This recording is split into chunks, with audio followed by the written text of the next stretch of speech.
All right, I think we're rolling here. I've got a live light, but I don't see anything going on that shows I'm running live. There we go. Fashionably late. What's happening, Fish and friends? Welcome to another episode. Big Billy Bassett said DEBO'S playing with this thermal printer.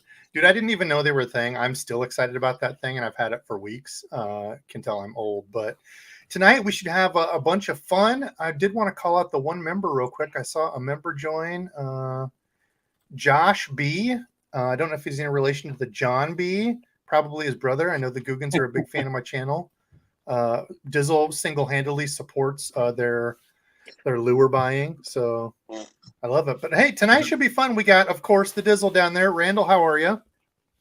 Living the dream, man. I wanted to go, so I got my fishing app out yesterday, and it was like, yeah, go fishing. It's 95% perfect to go fishing.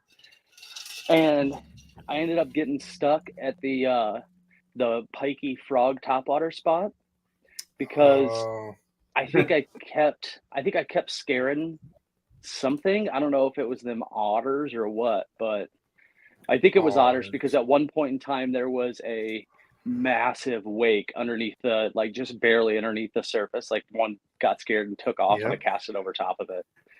So those damn otters, they'll destroy a place. Destroyed.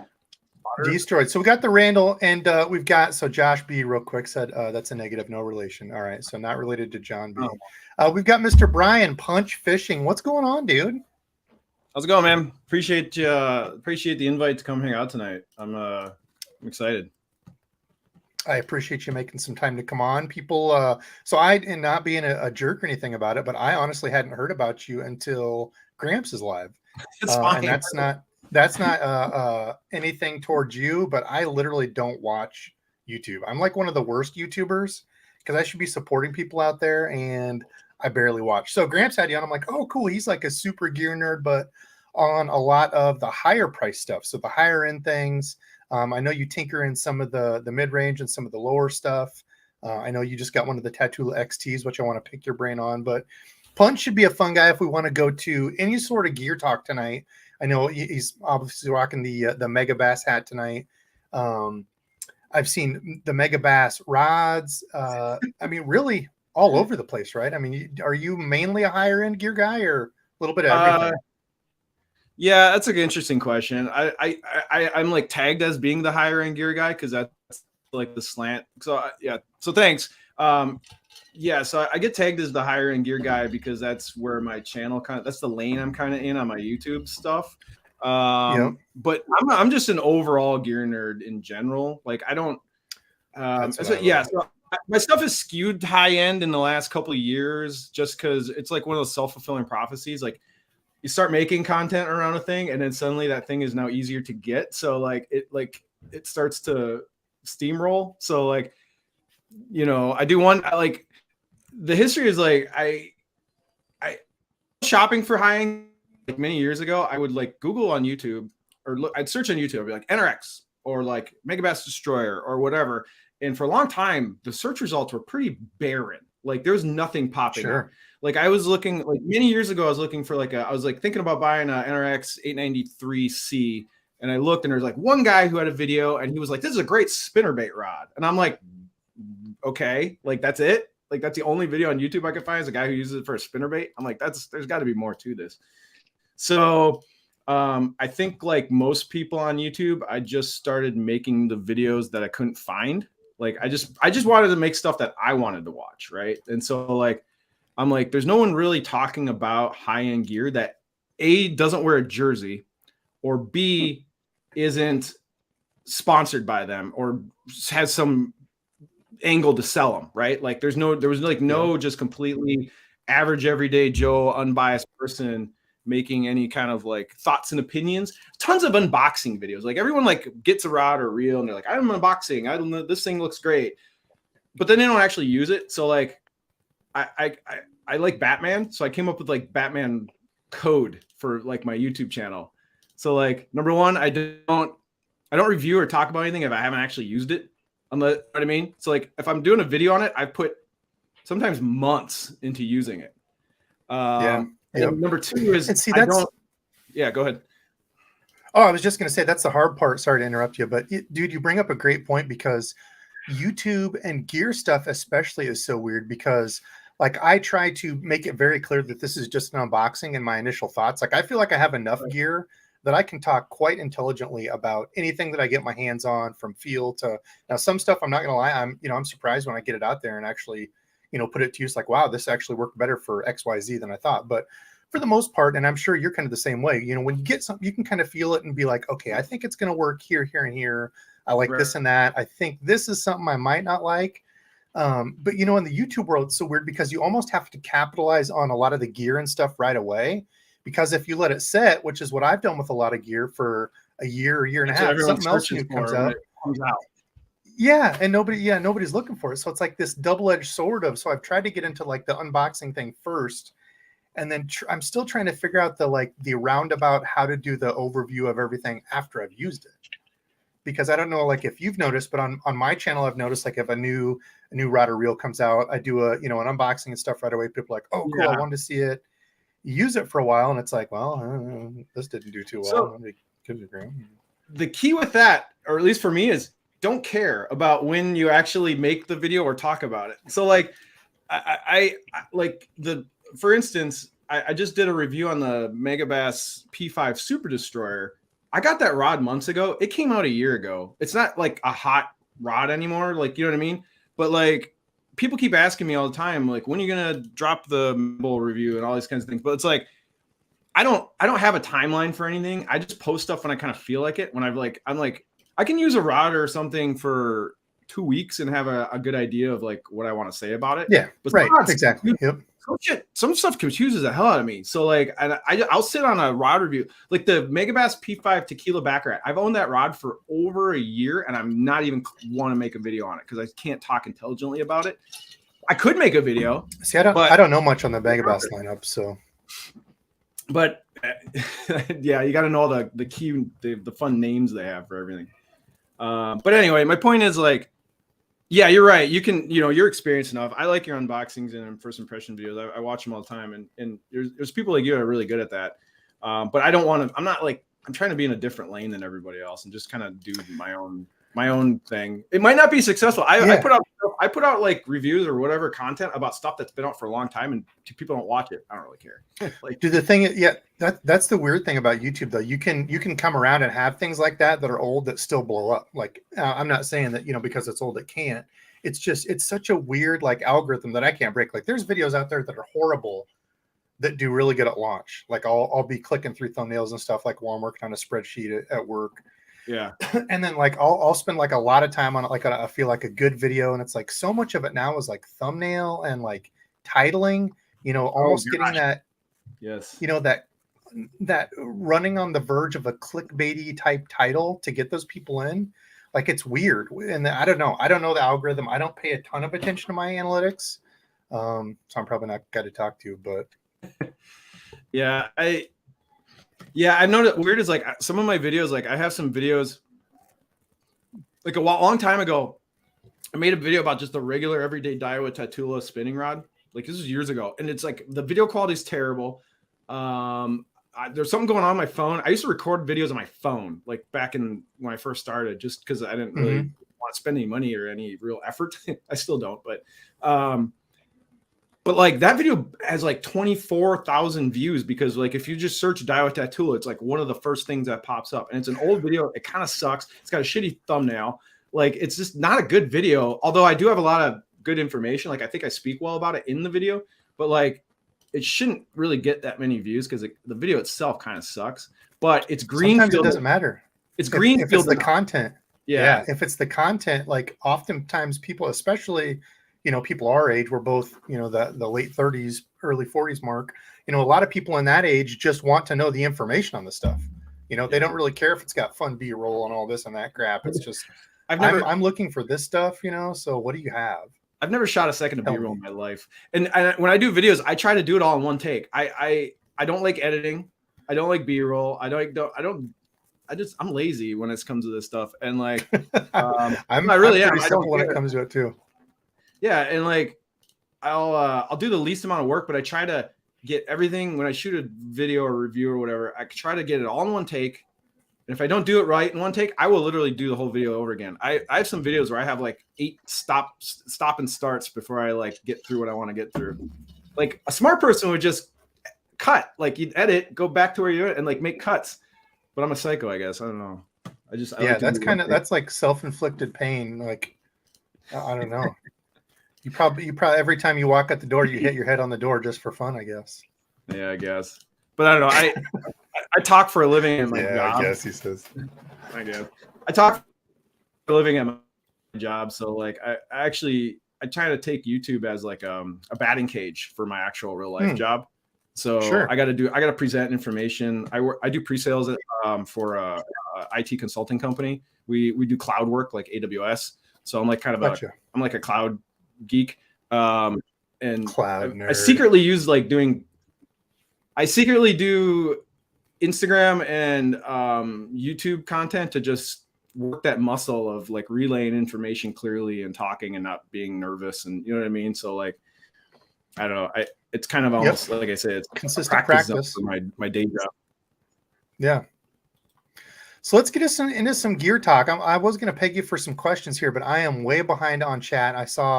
I'm trying to get to people here. I see Frank in here. Of course, all my members. I always love you guys.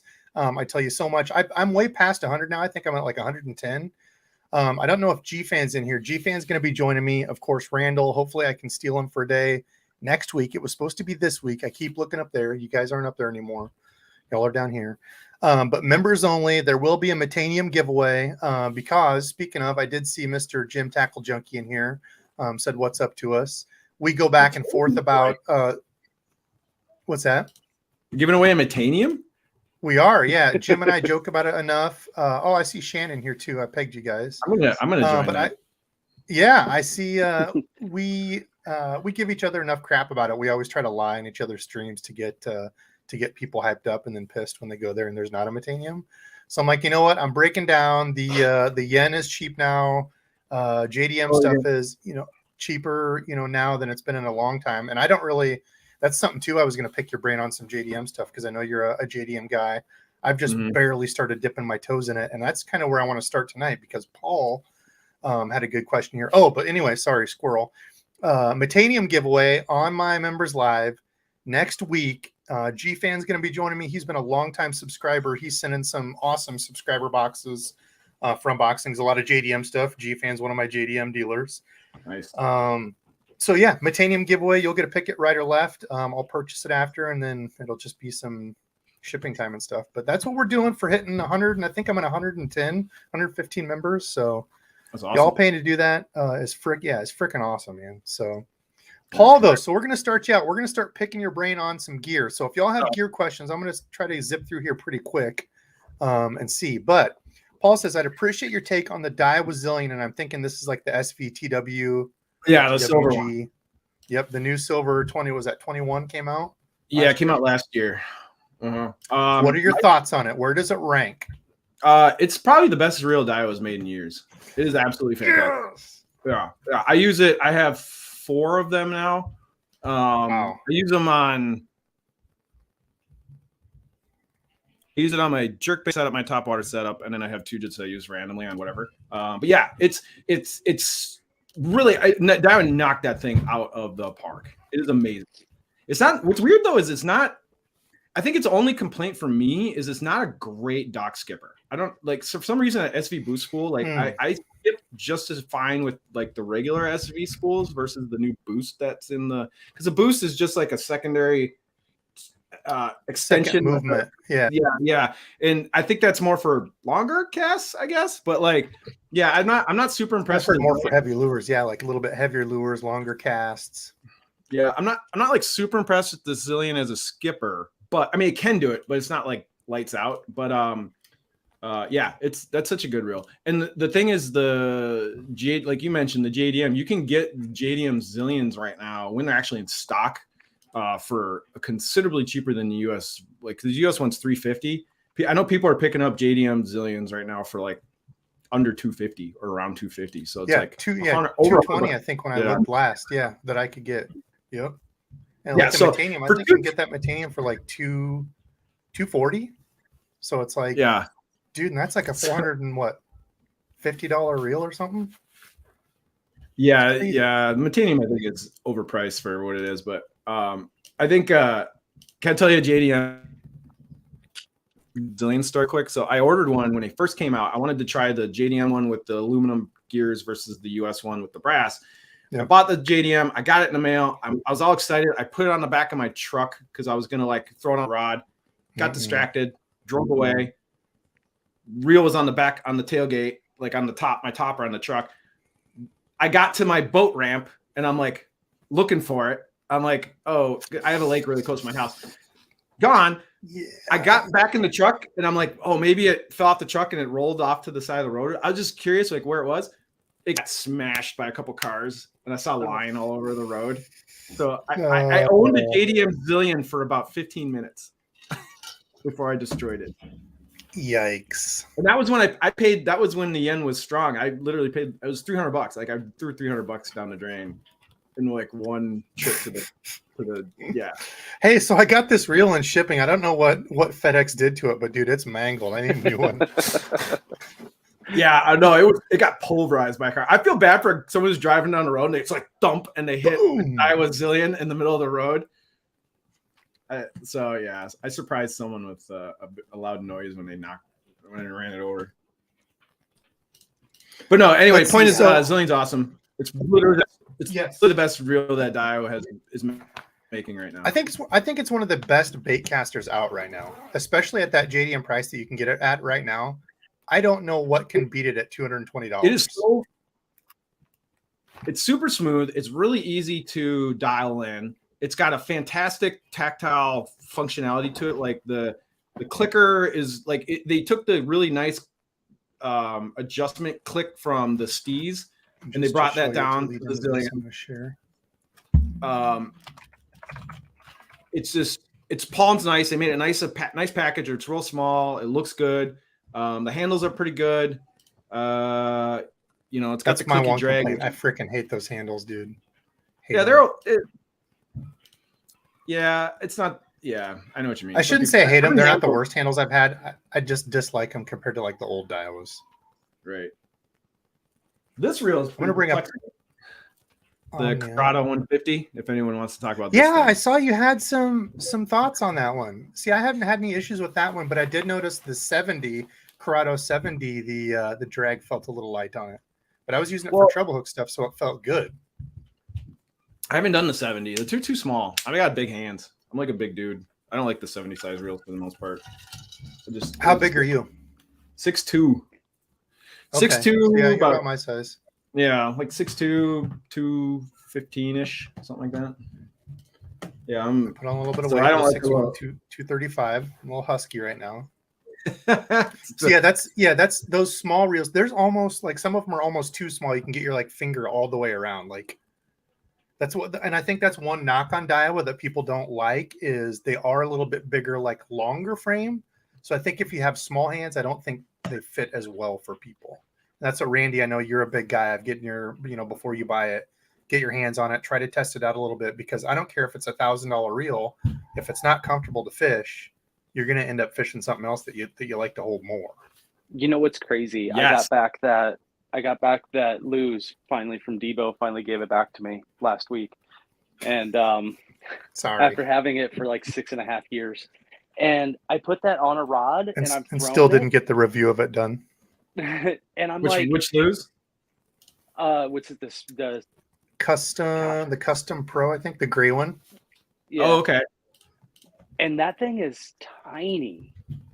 Just small, like as it compares, I mean, this Corrado, it's like it's wider, and that Lose feels like it's so narrow. That's one thing Lose does real good. Yeah, that fit in hand for people that have maybe just a little bit smaller handles smaller hands is that, I mean, you can really, I even like the Lose fit for like, if I'm flipping and pitching, I like that just like a Lose LFS fit, like that small frame just.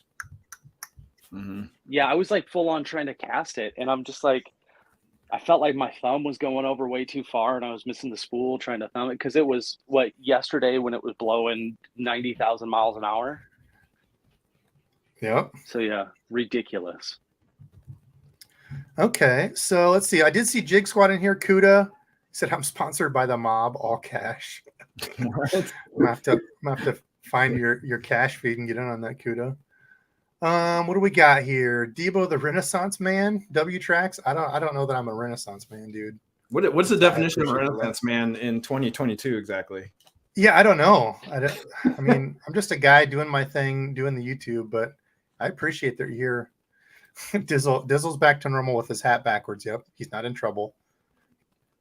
Let's see. I think it's funny. I think it's funny. Like, I think it's funny that any bass fishing show or like feed or videos, we all are. It's mandatory. We have to wear baseball hats inside. Dude, I don't ever go without a hat. Like, to me, it's not comfortable to like just sit around with no hat. I feel like I always have bedhead.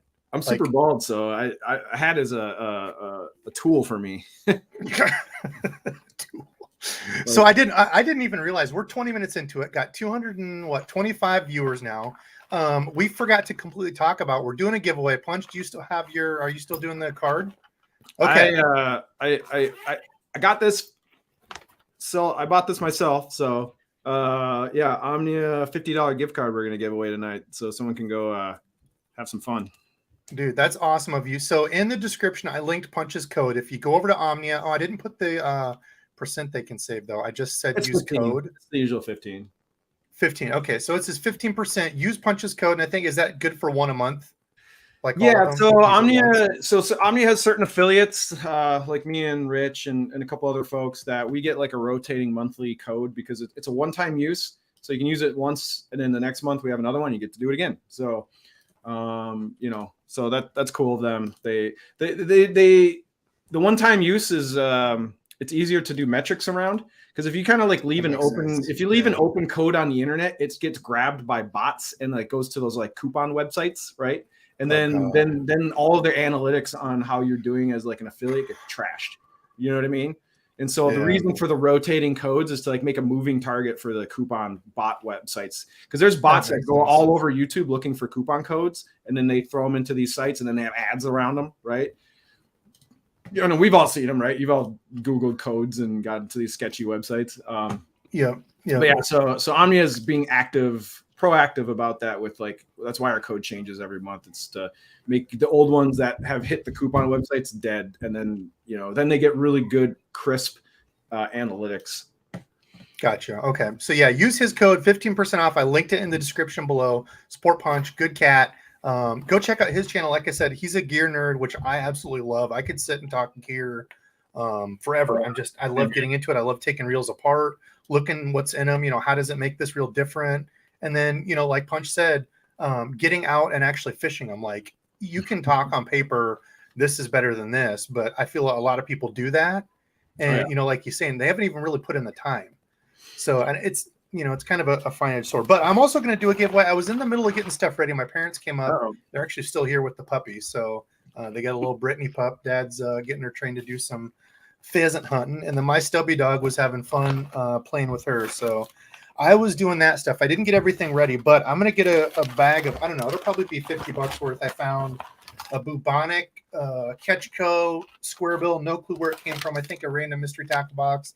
Some 6 cents stroker craws. I've got chatterbait, Bill Lewis. What do you got? Go ahead. Stroker craws are supposed to be like pretty good smallmouth baits. Those have been on my to try list for a while. Which one? The strokers? Stroker craws, yeah, I know. Like those are pretty. These popular. are the bigger ones. I think those small ones would be killer. They make a smaller size now. This is a 3.3. They can make like a 2.5 or something. Right. Killer. Got a 6 cents flat for this fall. I got some grande bass, whatever they are, the ring rattlesnakes. I've got some jigs, some Cumberland Pro Swim jigs, some random subscriber plastics, and some weird vibe thing I found. I think that was in a mystery tackle box too. I'll throw in a few other things. So we're gonna have a couple winners tonight.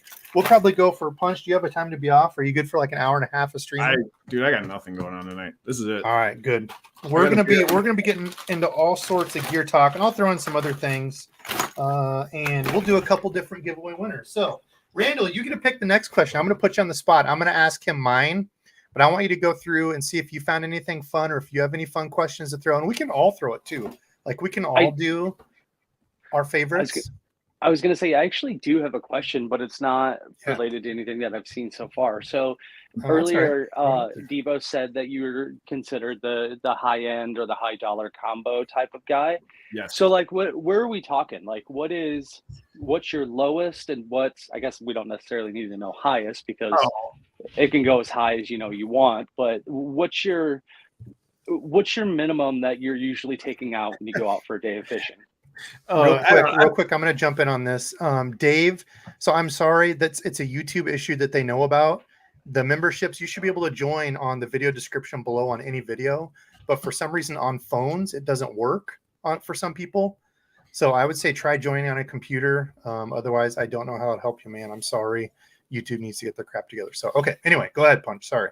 Yeah, I don't know. That's a good question. I try to find like what combinations work really well together, like rods and reels. I don't really like try to hit dollar amounts or anything, but like, Sure. I'd say, yeah, I don't know. It's a good question. There's a ceiling, right? Daiwa has a ceiling. Right. Shimano has a ceiling.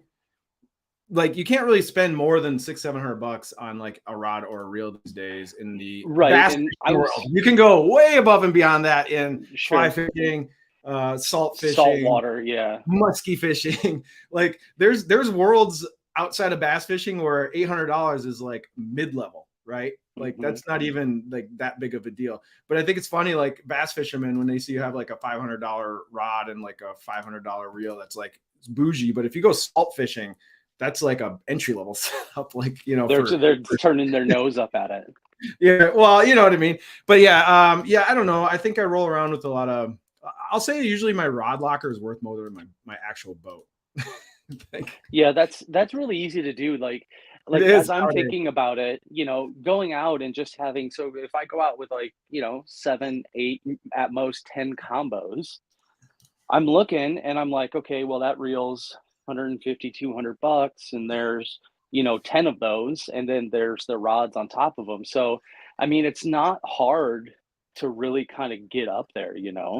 Oh no, I mean, so this is the P5 Super Destroyer. I have this in the room because I just did a video about this. But like, yeah, these are retail at $500, and then I like the Steez A, which is a $500 reel. So I guess this is about like an expensive combo, I guess.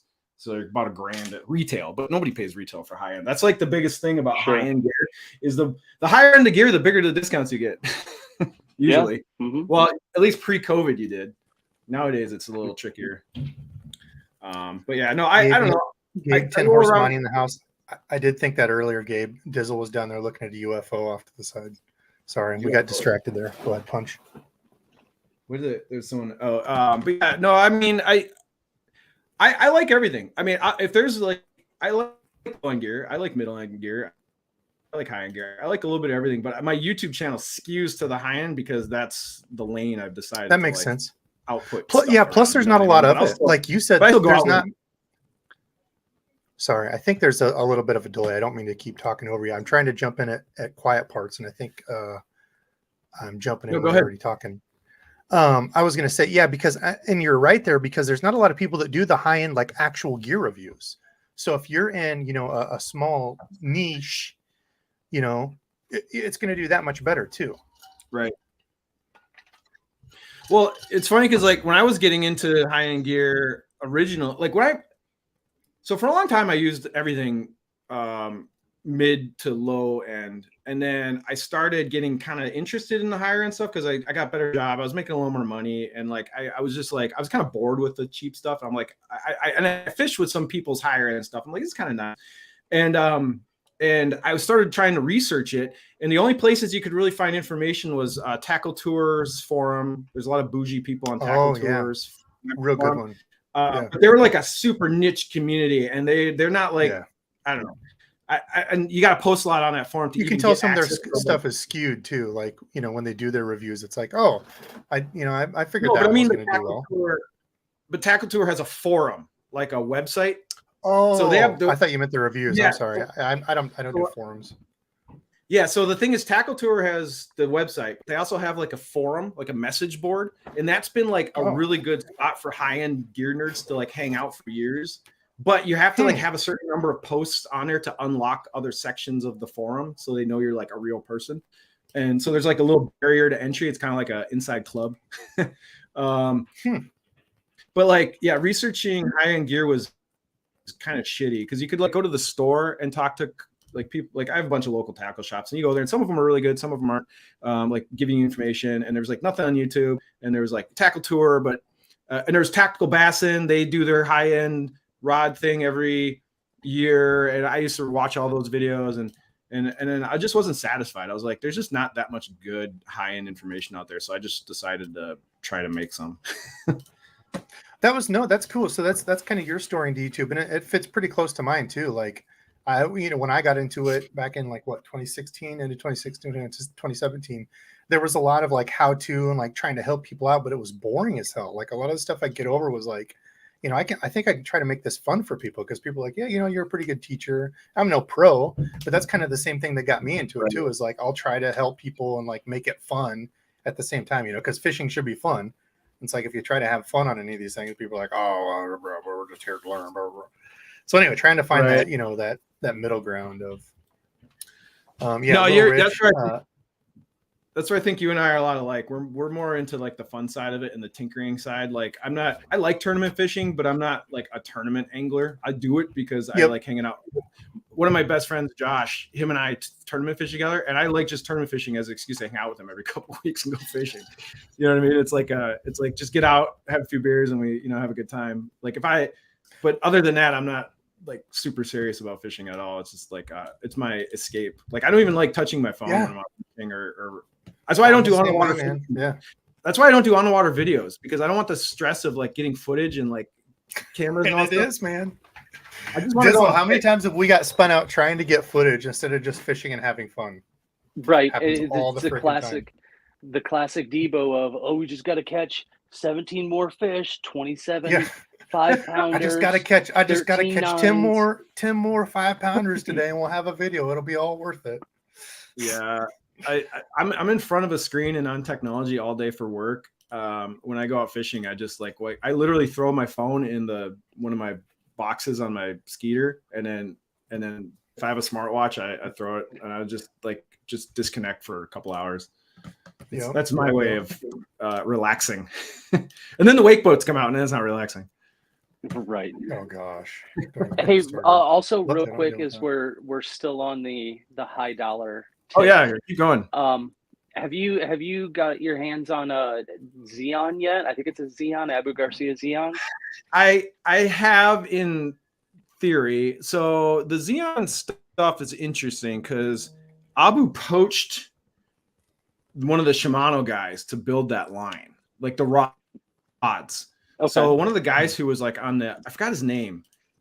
So Abu poached the guy from Shimano, or just from. Wait, no, he's from like Shimano Loomis, and he worked on like NRX stuff, and so they poached him and they brought him over to the Xeons, and I played with him at a store, and I was not all that impressed. Like, I don't know, something didn't sing to me about the rods. I thought they're going for that minimalist look, but I think you got to be careful when you go minimalist in that price range, because people don't necessarily always want it to look like a $50 Walmart rod. You know what I mean? Like, you want some craftsmanship and some pizzazz at that price point. That's why I think Megabass and Shimano are so, and like Conquest are so kind of like appealing at that price range, because they look premium. But to me, I think where they missed the mark on the Xenon stuff is they do not. To me, this is all my personal opinion. They don't look premium. I haven't even seen. Does Omnia share them? I was gonna, since we're on the Omnia, we're gonna call it a half Omnia sponsor tonight, since you got the Omnia gift card. Omnia's good stuff. I always use them. I don't know if they're carrying they are carrying the Xenon rods. I don't know if they actually have them in stock. I was gonna they got a couple in stock. Oh, they actually have a bunch. Yeah, so at $430, like, you got to have a pretty special product for people to get excited about it. You get into that 400 range.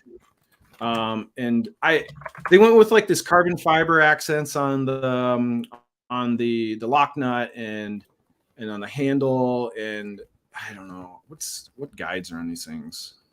See, to me, carbon fiber is tough because unless it's like real, like actual carbon fiber where you've got the real, Yeah, good stuff, then a it lot of just looks carbon. cheapy, you know?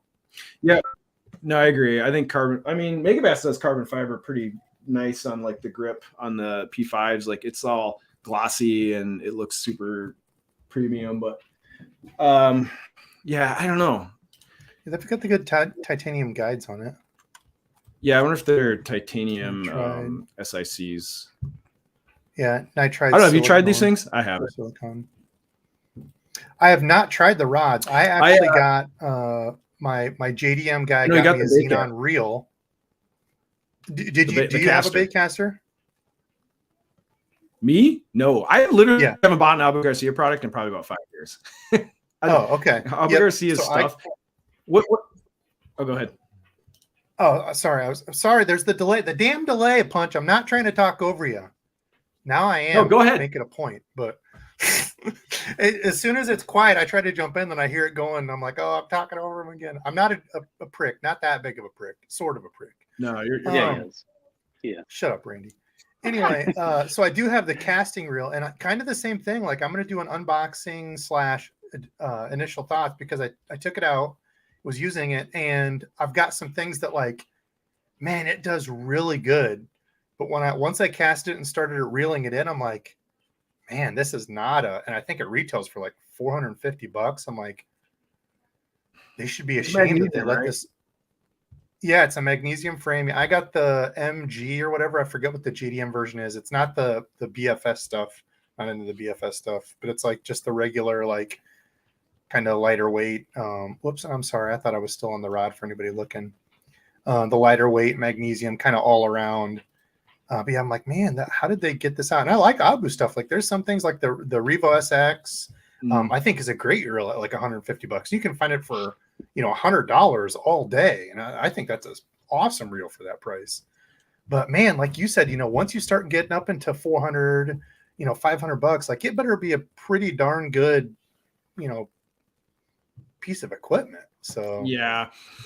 The problem is like when you get into that, when you go over $350, you're in an enthusiast zone, right? Like you're appealing to people who have a different set of requirements, right? Like you're in enthusiast land, and enthusiasts are very they're very tribal, picky, very nitpicky, and very tribal. Like you open up a guy who's got one NRX, he's probably got 5 of them. You know what I mean? Right. Or like, right. So when you're trying to develop that new tribe of your high-end gear, you got to do it right. I wonder how many people out there are buying these Xeons. I've seen them sitting around. Like Omnia got them in stock, and I don't see the stock numbers going down very much. I'm curious how many people are actually buying these things. I don't know. I just saw Tackle Warehouse. I look for them whenever I go. Yeah, I go. Well, whenever I go to a store, I'll check out the selection and see what they have.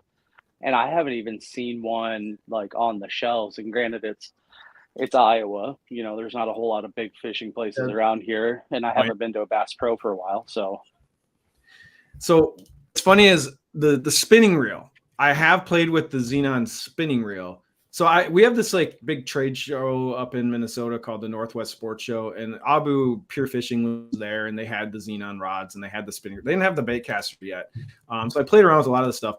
But what's interesting is Hookup Tackle this is just something I remember. Hookup Tackle got a bunch of Abu Garcia Xenon reels in, the spinning reels, the $500 spinning reels, and they launched them. They had them on the website. Nobody bought them, and I think within about months they put them to 50% off. No crap. So, wow. If the Hookup Tackle can't put $500 Abu reels, then no one's going to be able to. Dude, that's the thing though. Yeah, once you start going into that, like it better feel. I mean, if you can get a $350 Zillion retail, and and there's certain parts that I like about the Xenon. That's the tough thing is like I don't know. Like I hate talking bad about any gear because there's a guy that sat behind the screen and like poured blood, sweat, and tears to designing that, and you never know if it's like a quality issue of like the company didn't know if it got out, or so I always feel bad saying that, but you know, for that price, like to me, you're going to be crossing your T's and dotting your I's to make sure everything is, good. So, I mean, it's like the fishing industry too, is like you say one thing where I'm like, I don't 100% love it, and people think you absolutely hate that brand. It's like, oh, Debo said he didn't like the Xenon. He absolutely hates Abu Garcia now. And it's like, I never Yeah, once the said that. spotlight's It's like bigger my on you. kids. Yeah, it's like my kids running with a comment. Like, I didn't say I don't love you anymore. I said you can't have 2 popsicles tonight. That's all. So yeah, I tend to say exactly what I think, and I don't have the audience that you have, so I can get away with saying dicky things about brands and stuff. And also, I don't have any ties to the fishing industry. Like my income, my job is completely unrelated to anything with the outdoors. yeah, And so same. I feel like I can talk as much shit as I want, and it doesn't matter. Although I have had people back channel, like I've had some professional anglers that I know, like guys who are like at the top level, message me and are like, if you didn't talk shit about these brands, you probably might be able to work with them. But I'm like, I don't really care. Wow. Well, see, you're doing better than me. I've never had a single. Have I had a pro level? I have talked to one pro, but that was not off crap talk, and that was a whole different deal. But otherwise, I've actually talked to a single pro ever. So I love it. I love Loomis, but I talked some shit about Loomis on how they handled their NRX launch, the NRX Plus launch. Because on my Instagram, I like to kind of make fun of the fishing industry because a lot of it is really ridiculous. So like I'd save like all my shade and my snarky crap for Instagram. And I had some people that were like tied to G Loomis kind of like nudge me in the back going, yeah, you're kind of stirring up the pot and you're not making friends. I'm like, I don't care. Yeah, that's the thing is like, and I'm never against anybody that does that. Like if that's, that's the way you want to roll, it never bothers me. But it's like, I always try to think behind the scenes of, I know how much time I put into like a YouTube video, right? But I try not to ever like diss people because I know how much goes into that. But I mean, Randy talks crap about me all the time, and I tell him how much I put into my stuff, and he still doesn't care. So, but I still love you. I still love you, Randall. Frank McCutcheon. Randy's like, don't bring me into this. Randy's like, I'm actually gonna kick you down a hill the next time I see you. So, and run you over like I did punch a Zillion. We know that was you that did that, Randy, because you hate. Yeah, you hit it. You hit it with the truck on purpose. You're like, yeah. Although it looks like, on the side of the road, it probably looked like a Shimano because it was bright and shiny silver. No, he wouldn't have done that. If it was a Shimano, he wouldn't have done it. He likes Shimano. Daiwa, though, he wouldn't even blink twice. Frank McCutcheon with the $5 bomb. Always try to call all you good folks out that donate. Appreciate it, Frank. Frank, if you have a question, let me know. I'll highlight it here in a second. But anybody that donates, make sure if you've got a question, let it be known. I always want to call those out. I've been rolling through and starring some comments, so we're going to have some rapid fire here. If you're just joining, we got 250 people just dropped. But we've got a couple giveaways we're doing tonight. I'm giving away a random bag of tackle. I'm going to throw some more stuff in. We got cranks, jigs, some 6-cent stuff, 6-cent plastics, chatterbait, a little bit of everything. And then Brian, Mr. Punch, is nice enough to pick up a $50 Omnia card. We're going to be going to Omnia tonight, looking at all the goody Omnia stuff. And it was $50. He was nice enough to put $50 in the pot of his own money. Hardworking guy like me. We still have full-time jobs. We don't do the YouTubes full-time. Maybe someday we'll get famous enough, but he put $50 in. So we'll be giving that away. And of course, like I said, I put his code below. Use his code, save 15%. So save you even a little bit more money if you do get that gift card. But I'm rapid fire. We're going to hit you with some rapid fire questions here. And some of these are going to be questions for all of us. So it's going to be rapid fire. That's one thing we like to do is pick kind of this or that or rapid fires. And then we're all going to have to answer pretty quick. So I'm trying to get through. Westfall, good follower. He said, I have a hat on almost all the time till I go to bed. That was at 8:11. That shows you how far I am behind. Westfall, you've been killing it this year. Baxter, the Baitman in here, watching the Knoxville Nationals. Are we talking about Knoxville, Iowa, those Nationals? Is that baseball? Didn't know they had races. Something? No, that's dirt track. Oh yeah, that's right. Kevin's in the dirt racing. Yeah, so we've got a huge dirt track. Well, I shouldn't say huge, big for around here, Knoxville. That's like what, an hour? It's pretty nationally known too, right?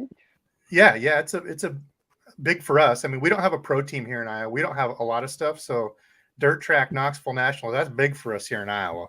I mean, we got corn and we got dirt racing. But anyway, we love the Baitman. He's a good cat. Yeah, Baitman's awesome. I bug him a lot on Instagram, and he's always responsive. Let's see. Baitman forgets more about tackle than I know.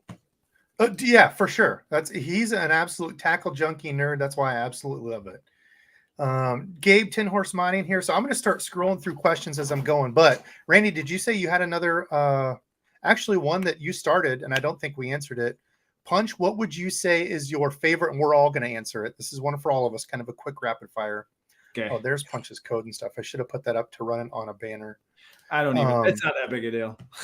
Oh, dude, I try to support. No, I appreciate it, but it's not. He didn't ask me to. This is the thing too. It's not like he got on and was like, "Hey, can you share my code?" Never once did he talk about it. He never told me to. This is all me.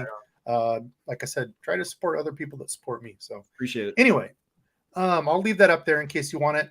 But so my question is, best budget combo. So I'm talking for me. I call budget, and I know budget is relative to your budget. Right. But to me, kind of that almost at $100-ish rod and reel. So $100 rod, $100 reel. So a $200 total combo. And I know some people are going to snicker and say, well, $100 is my combo for budget. I get it. But to me, that's kind of where I put budget, because I think you get the best out of the budget realm with the best out of stuff that's going to actually hold up. You can spend $20 on a bait caster.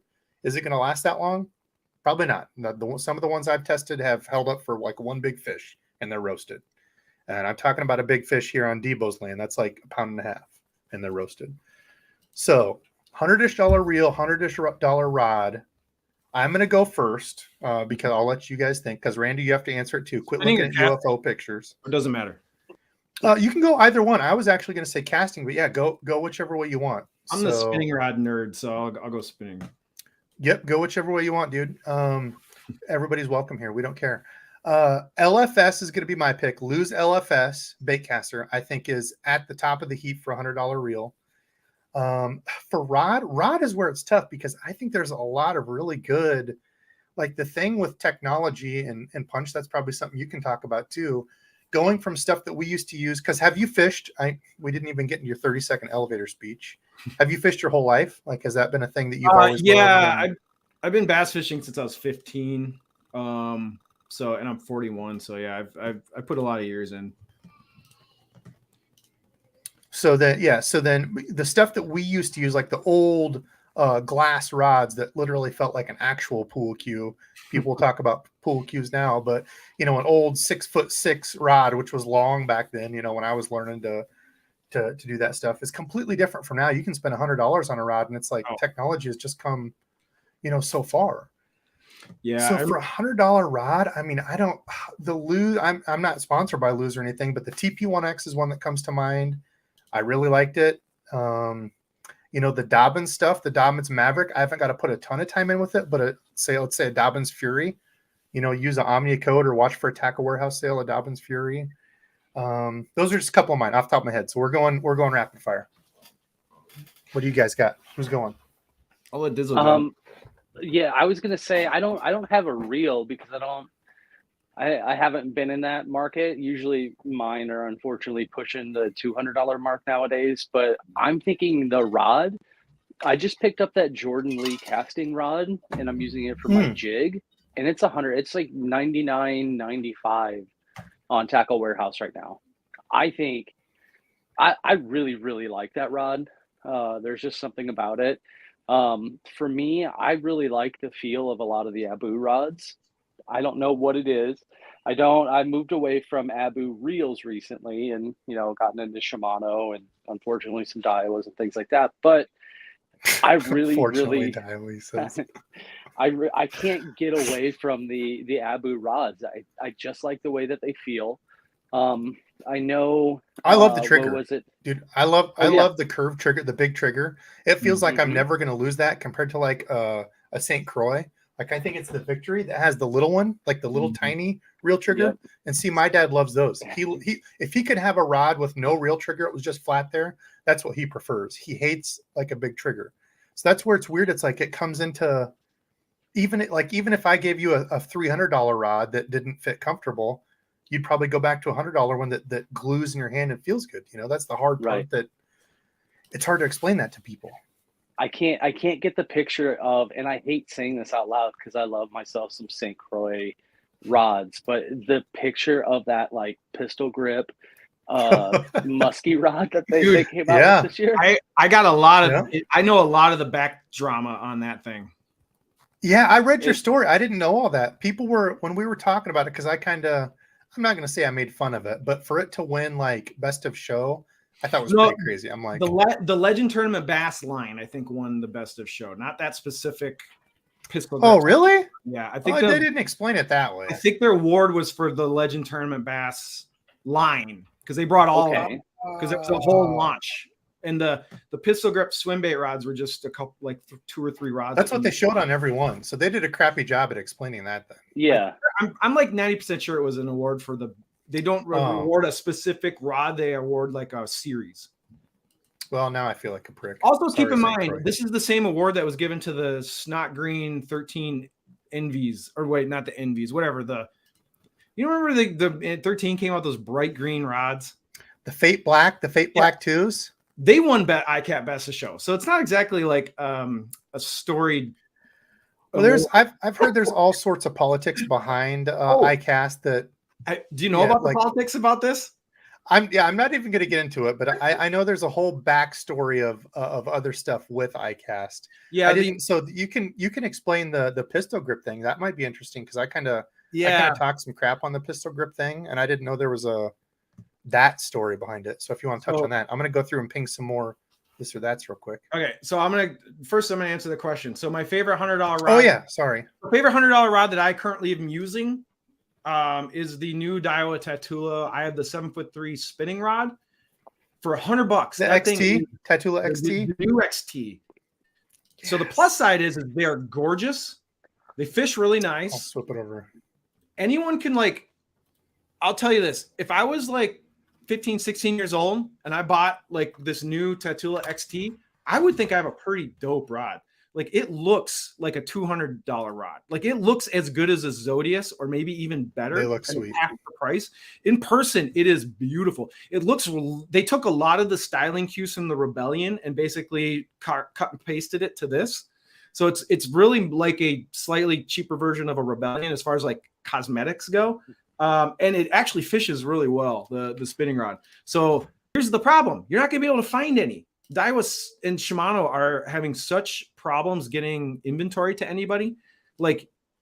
When Omnia got a bunch of these in stock, they flew out in one day, and they're not. Who knows when they're getting them back? They don't even know. Yeah, I grabbed one as soon as you posted, and it looks like that now the casting is all sold out. I got the I think 7-1 medium heavy. I don't think it was an extra fast, but when these and that's the thing is, dude, they look, and this is the same reel seat as the Elite, is that right? The gray rods? Here's the funny thing. These new Tatula XTs look way better than the Elites. Okay. I've owned a bunch of the Tattoo Elites. Cosmetically, these things look way nicer. That's one rod I've never played with was the Elite. Anyway, I like this rod a lot. I think when this rod becomes more widely available next year and people can actually start buying them in the store and get their hands on them, I think they're going to get really, really popular. I think next summer is going to be like all the budget people. Actually, I think mine's down here. Yeah, dude, I couldn't agree more. Are you in the same boat for the casting? I know you focused on. I have a casting. I'm not as impressed with the casting just because it feels a little. It feels a little dead. It's not, the spinning rods feel really crisp, and I had a lot of fun fishing spinning rod. The casting one, I was dragging football jigs and doing some bottom contact stuff, and it felt like $100 rod. It looks it's a little tip heavy. Yeah, it's a little tip heavy too. I noticed. I don't mean in balance. I just mean in overall feeling. It's not like lights out. Oh my gosh, I can feel a pebble on an ant's butt from. Yeah, I think you're getting $100 performance out of the casting, but it looks amazing. But it's not a bad rod at $100. Still, I think it's a great rod. It's beautiful. Daiwa nailed it on the cosmetics. What's funny is I like the design approach that Daiwa took to the new Tatulas because if you notice, they didn't put XT on the blank; it just says Tatula, which I think that was a good move. So it doesn't call out that it's the budget version. And I also like that they went very elegant on it. Because St. Croix, I bag on St. Croix all the time. St. Croix is a bunch of old 50-year-old white dudes trying to appeal to teenagers. And so they like, we're going to use bright colors. We're going to use neon. And like, the Bass X's, the kids are going to love this stuff. And it's like your dad made it, where they treated these radical, awesome, cowabunga. Exactly. Gnarly. Where Daiwa made a rod that looks like it was made for grown-ups. Like, it's a classy design. It's really nice. Yeah. Yeah, I like that it's not flashy. I'm very boring when it comes to gear. So like black, white, silver, my favorite. Yeah, it looks great. Fits good in hand. Yeah, I think it's a good rod. I like it. I haven't got to do a ton of. I had one fish on it is all so far, and it was just a stick bait that I threw it on that day. But I mean, even just feel in hand and build quality, and like, because that's the biggest thing for me is this thing here. Like, I don't know why so many companies use the screwy, like the threaded. And I don't know if it's because like I'm kind of in the minority that, dude, Dobbins. I love Dobbins rods, and that's my only kind of nick on them is that they have this thing here because I finger my line. I'm a huge believer in even if you have even if you have a rod that's not as sensitive, if you finger your line, you're going to feel so many more bites than holding it back here and just like loose handing it. You know, like you feel your line there and finger your line. It's I do the same thing because I've come from using rods that had like shit sensitivity. Like didn't have good. Yeah, exactly. And I always like when I'm fishing grass, bottom contact, or jigs, I always have my finger on the line. And like today at this tournament, we were fishing offshore grass in like 12 foot of water in the wind. And I'm using literally a Daiwa Steez AGS with the Steez reel with Tatsu line. So I'm using like the creme de la creme, and I'm still putting my stupid finger on the line. Dude, like, I shouldn't have to do that with a $1,000 combo, but it's just force of habit. I always have that finger touching the line. Like it's just like it's like a reflex that I still do. Yep. Papa T, I want to call Papa T out. Sorry, I missed this. This has been at 8:15, dude. Dude. With the $9.99 bomb. Said thanks for all your videos. Really enjoy them, my friend. Thank you for the donation. I appreciate that a ton. I am way behind on comments. Yeah, that was at 8:15. We'll save I'll go through the Daiwa or the quick story is with the St. Croix pistol grip. The St. Croix has a very big following in the muskie community. So muskie, because they make really good muskie rods. And so the muskie world loved St. Croix up until about 3 weeks ago. So the entire muskie community revolted on St. Croix and left 80 plus shit talking comments in all of their posts because there's a small grip manufacturer in Wisconsin. So St. Croix is in Wisconsin. This grip manufacturer, this guy's literally like 45 minutes away from the St. Croix Park Falls office. He makes a grip called the Revolution grip, which is a pistol grip for muskie fishermen. The new grip that St. Croix came out is essentially a kind of a inspired by his grip design. And the whole muskie community was like, oh, St. Croix is shitting on the little guy and stole his design and are repackaging it for their new rods. And so you had this wave of muskie fishermen just dogpiling on St. Croix in the last couple months. And St. Croix's PR were like wondering how to handle this. And their infinite wisdom of their marketing department, which I crap on all the time. St. Croix's marketing department is one of the worst in fishing. They're terrible. Punch, in case you all wonder how Punch got his name, it's because he pulls no punches, apparently. No, it's actually just an old gamer tag from when I used to play when I used to do gaming. Oh, yeah. Okay. I was uninspired when I made my YouTube channel. I just kept the same my gamer tag. Dude, it works. I know, I guess. Anyway, St. Croix came out with this thing going, we actually found a design patent for a pistol grip from the 1940s. So it proves that the guy who did the Revolution grip wasn't the guy who created it. That was their angle. Like they said, we're just reinventing something that's been available in the patent office since the 40s. And then the muskie community got even madder at that. Like that didn't quell the mob. See, dude, that's the weird thing about like fishing, because people, like, you hear it literally all the time. Roland had a good thing. So Andrew Tackle Tuck's in here too. I don't know if you're still in here, dude. Hopefully we're going to have him on in a show upcoming. Awesome podcast. Good cat. I'm going to drop the link. So just Google Revolution reel seats just Google it real quick, and it'll take you to this guy's website. His grips have been, a bunch of muskie rod makers buy his grips and then build rods with the grips. Like there's a really famous muskie rod company called Chaos Tackle. Chaos makes them. So like my point is, a lot of people were bagging on St. Croix for kind of mimicking this guy's design and then bringing it over to repackaging it for the bass side. You know what I mean? Mm-hmm. So it rubbed a lot of people the wrong way in the muskie world. Yeah, and that's the tough thing about rolling. I'm going to get to that here in a second too. That's the tough thing about the fishing industry is it's such a small like industry. You know, everybody knows one another, and like I can never be mad at a company for trying to improve on something or change something. But that's just the thing is you never know. Like you literally never know who's had it. If it's some small guy at a mom and pop shop that you know. So there's backstory there too, because when you go to muskie trade shows, there's not that many muskie shows in the Midwest.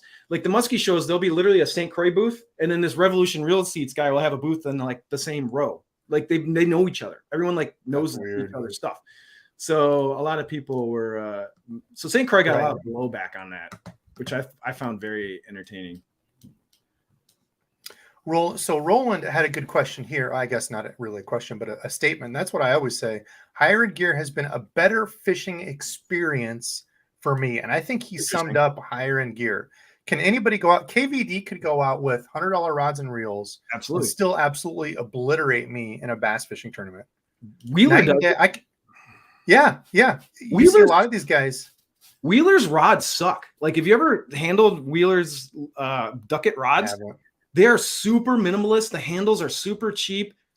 Like, there's no frill rods. Like, when you pick up Wheeler's blue Ducket rods, they're really not impressive. And he goes out and smashes people with them. Yeah, and that's the thing is like, so, you know, once you start getting up in higher price gear, and I think you can probably attest to this too, you're looking at lighter weight stuff, better fit, feel, and finish, better ergonomics a lot of the time, not always, but a lot of the time. And that's really what they're doing. When you get into that higher price stuff, it's the experience of it. And it's just like, I forget who was talking about it. You know, it's kind of like that gateway thing. You get into a couple combos and it's like, yeah, these feel all right. Then you stumble upon a Corrado and you're like, wow, this thing feels really smooth. I've never felt a reel like this, you know, and then you just start getting some stuff that's kind of fun and tinker with a few. And it doesn't mean you have to have all high price stuff or any for that matter. But, you know, like Roland said, it's a better experience for him. So anybody that dogs on anybody that's like, oh, you bought a $300 reel, you're an idiot. Or the vice versa, the guy that only uses, and that's why I never used Shimano for the longest time. Oh, you would use a loose reel? I only use Shimano. Like those people. The tribalism. Like, yeah, that's exactly it. Yep. Yeah. Like whatever is the best experience for you, Roland. So thank you. That really sums it up. My mantra on that has always been, as you get older and you have more life stuff, like you got kids, you got a job, you got things, your fishing time starts to get smaller, right? Like, you know, you're younger, you can go out all the time. When you got the responsibilities of being an adult, you don't get to go out as much, especially up here, you know, in the Midwest, we only get to fish for 4 or 5 months out of the year because we got ice, right? So maximizing your enjoyment on the water is important. So like if you get if I go out and I fish for a couple hours and I'm using like a combo or equipment that I really like, you know, most of the time you're casting, you're not catching. So if you're making your enjoyment of your time on the water, if you look down and you like the combo you're holding, whether it's $200 or $1,000, you know, what's your time worth and how much is your enjoyment worth while in the small amount of time you have to go out and fish? That's it. Why do people, you know, I know you're a sneaker guy and showing your sneakers back there. I know that's kind of one of your other loves, which is kind of fun. It's always fun to see what people love besides fishing. We all have our deals. Randy's a big knife guy. Oh, you're Randy what kind of knife guy? You know, I started out with cheap kind of like Kershaws, and then I've moved up to like I'm really into Benchmades right now. So I told Tackle Junkie earlier today. You got the Osborne. I know the Osborne. This is I think I have 3 different Osborne, or this 2 other Osbornes other than this one. I do. So I like watching knife YouTube channels. Like knife reviewer. Oh, yeah. For some reason, I find watching people review knives interesting. I don't know. I love, fishing people don't watch fishing YouTube. You know what my thing to watch at night is? I love watching shoe shining. There's a guy called Angelo Shoe Shine. Like they restore he just shines shoes and restores shoes that look like absolute crap and then shines them up. Dude, I freaking love it. Puts me to sleep. You know what oh, go ahead. No, I was just going to say real quick, just because it happened to be right here. This is one that I wouldn't ever carry, but this is it's an arc form. Oh, This that's thing like is a titanium folder. Yeah. this thing I think retails for It's fancy.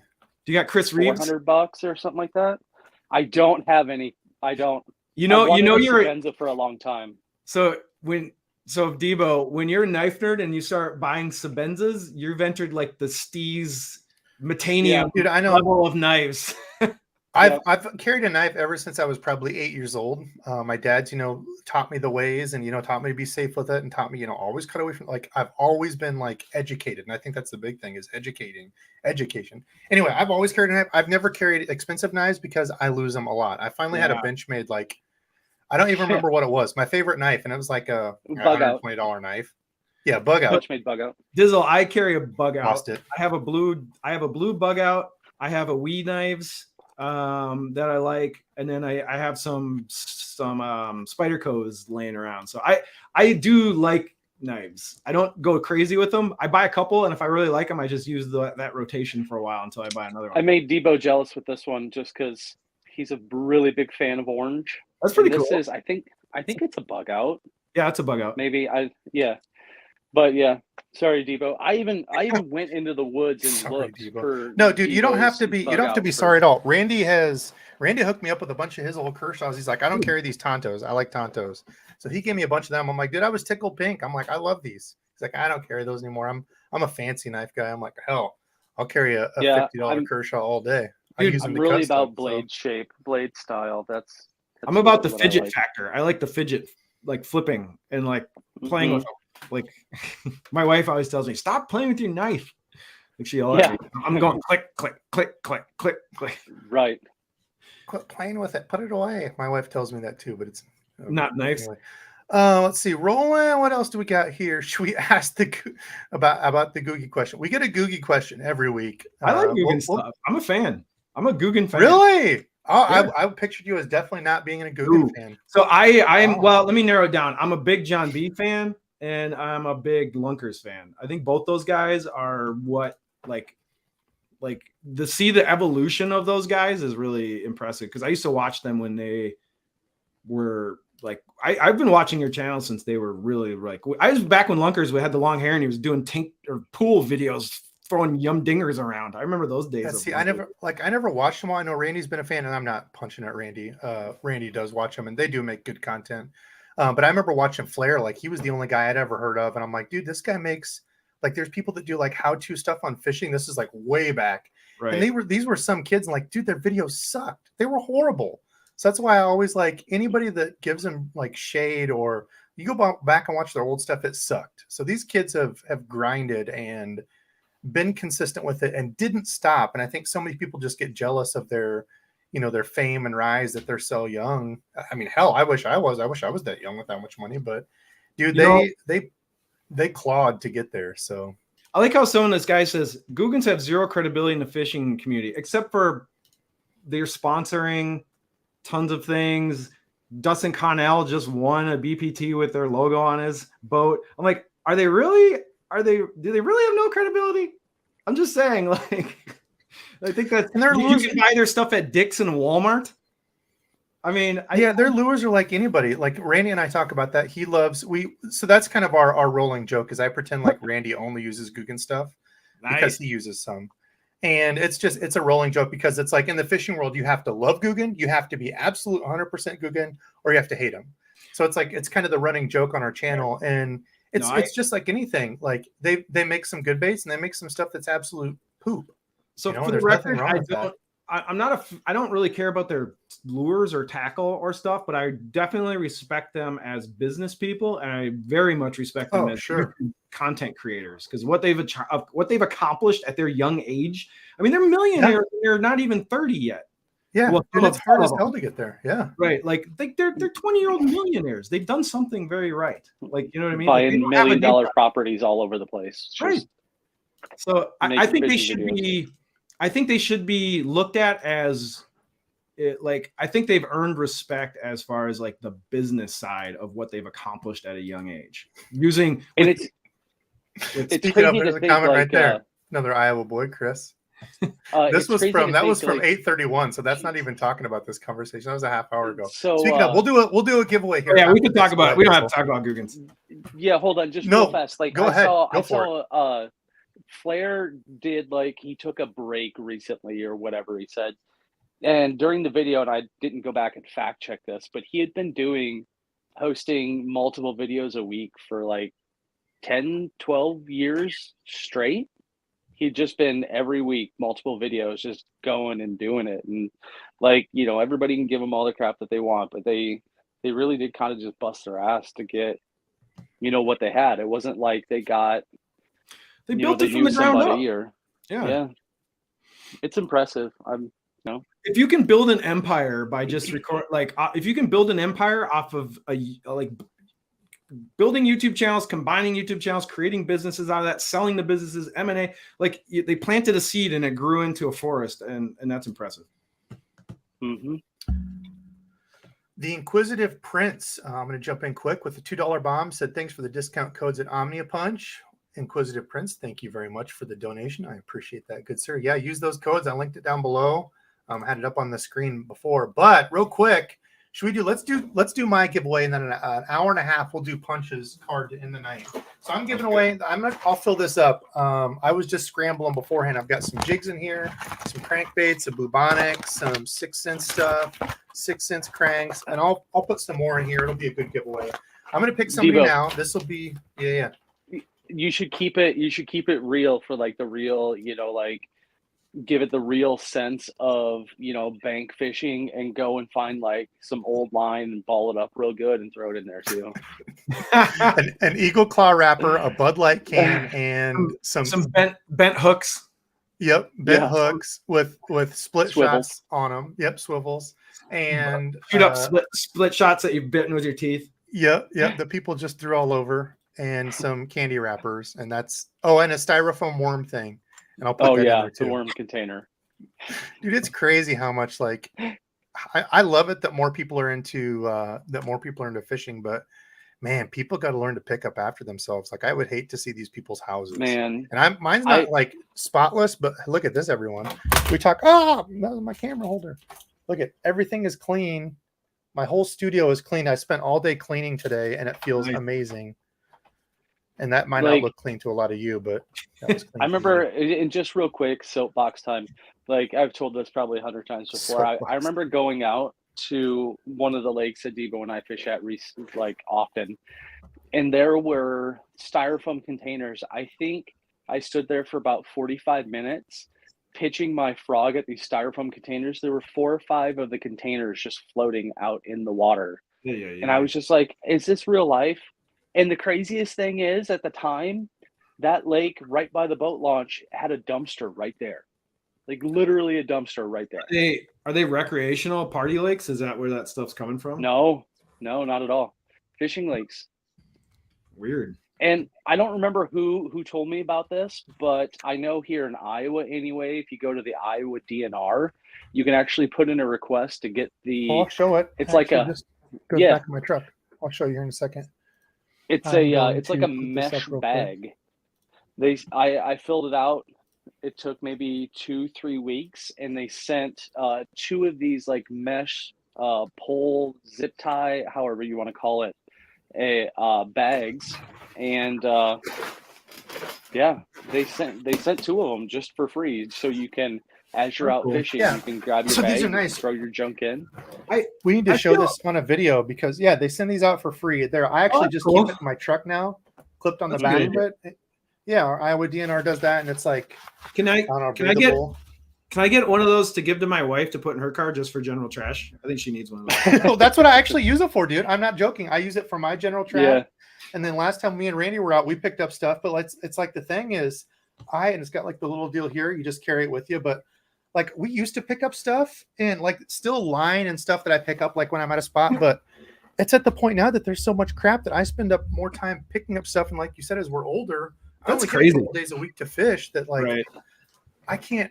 I'm not going to be out for a half hour filling up stuff at the spot right when I get there.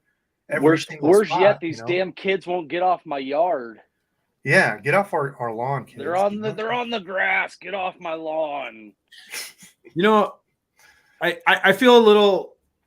I feel lucky then because like I'm up here I live just north of Minneapolis. So I'm like in the Twin Cities metro area, like Minneapolis, St. Paul. But I spend a lot of time in Northwest Wisconsin because we have a camper that we go to. Like we have a seasonal campsite with a trailer over in Wisconsin, like in the woods, and the lakes are just all so pristine. Like I never see trash. There's like people really do take care of the lakes up in the North Country. It's probably harder to get to locations though, right?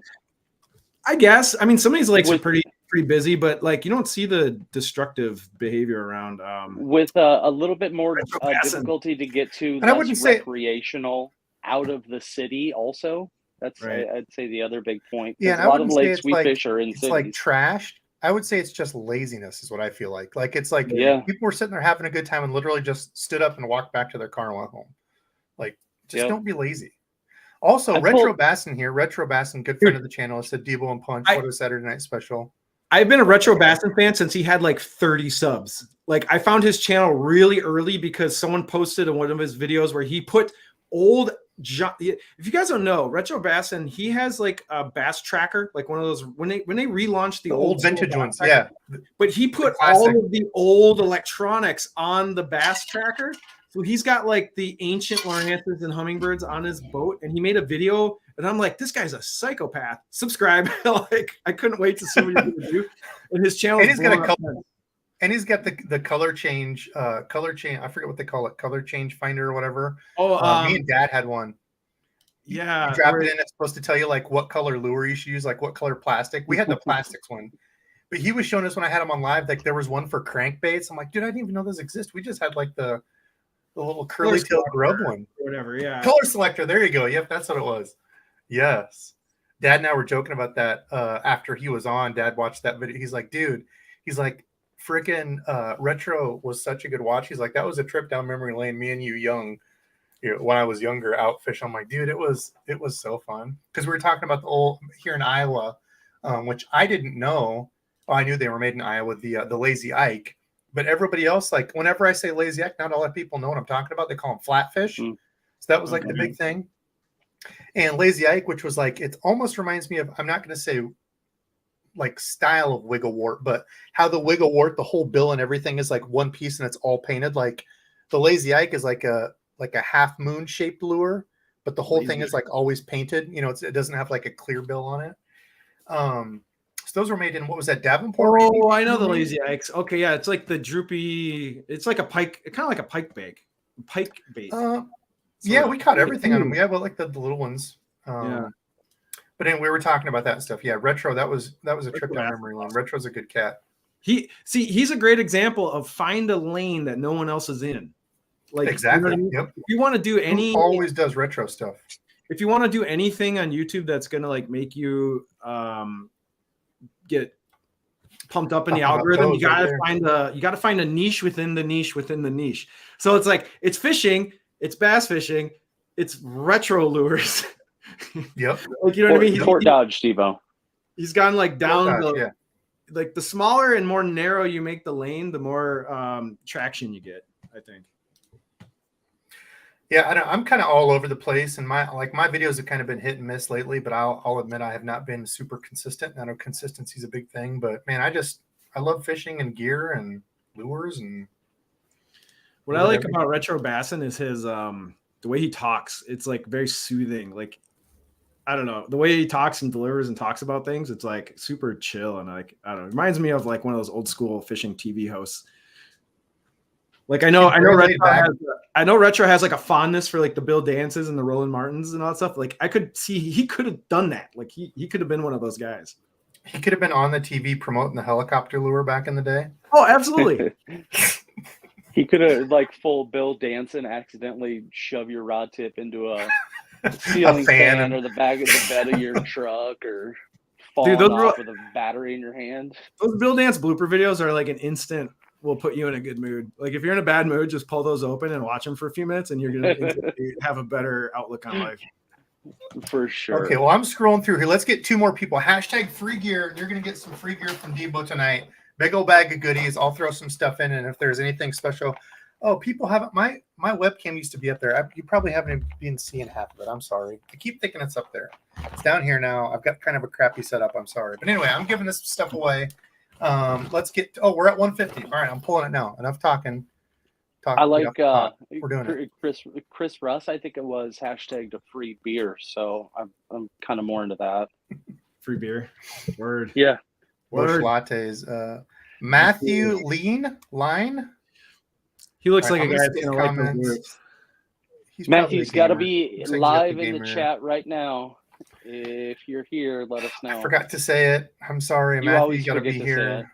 I know. Thank you, Randall. But we're also going to be giving a $50 Omnia gift card away here. I've been saving some comments.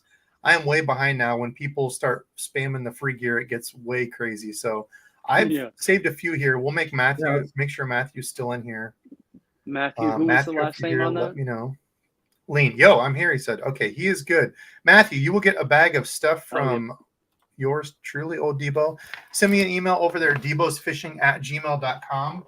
Please include a screenshot of your YouTube, like where you go to show that it's actually you on your YouTube deal.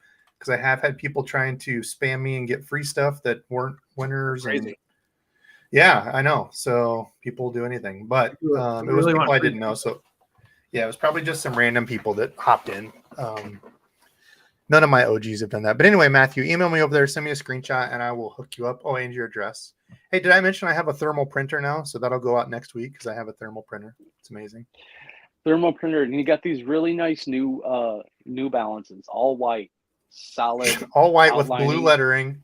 Hey, you guys make fun of New Balance, but in the sneaker world, New Balance is crushing it right now. Like New Balance loves New Balance. New Balance is cool. I've been on that New Balance like grind for a long, like, so we talked earlier, before this started about, being a sneaker kind of guy. I'm the kind of person that will find a pair of shoes that I like and go buy multiple pairs of it just because. Way to go. I got burned back in the day with the Reebok Real Flexes. They were the shoes, they had the commercials where they would bend the shoe in half, and they're super comfortable, super breathable, lightweight, the whole nine.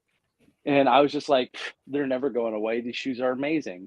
And the next thing I know, they're just gone off the shelves. And I'm like heartbroken because I just threw my last pair away, and they were literally the best shoe for any instance or any circumstance that you ever had to wear them.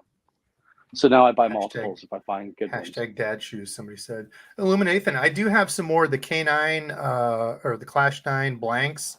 A few of those painted up and ready to go in the next drop. I'm just way behind on getting my butt in gear on stuff. I got a couple one-offs, some painting stuff I'm going to do. Some of them I'm going to have to use. One is from Cobriger's Customs. I didn't want to say Corbinger. Cobriger's Customs, another Iowa cat.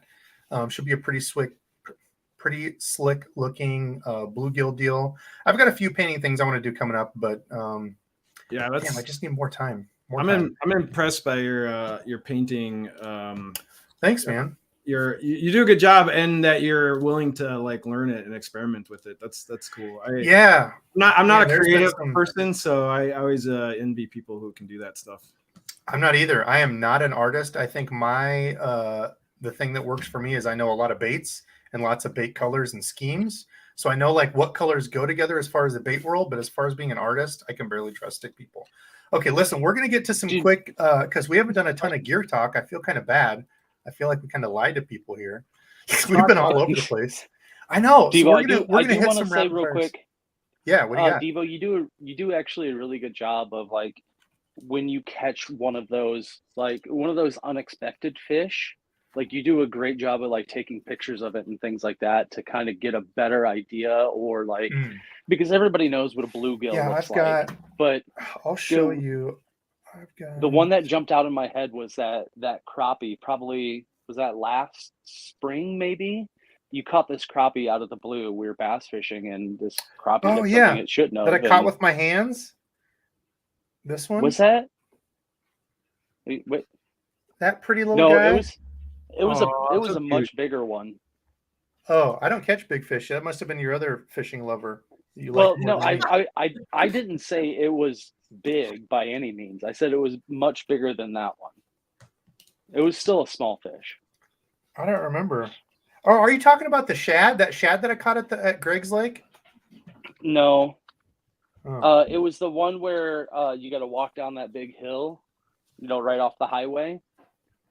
Yeah, I don't We know. were on I'll that have to look jetty, through. and But you anyway, first. Anyway, yeah, I've got you 100 caught it, and and yep. here's some pictures. I try to be a pretty open book to people. So if people want to see in my phone now what we got going on, we've got Lou references 125 pictures. Emoji Maker, we've got Stubby Dog, and I use Canva. That's where I made the Punch and Debo I like wheel. Canva, dude. And I use then that all the picture time. art was the Hakai. I'm still trying to learn. It shows how crappy I am at doing background eraser. I had to do that all manually on my phone when I did that review. That's the last time I've Okay. erased background. So yeah, I'm pretty old school. I'm not very techie.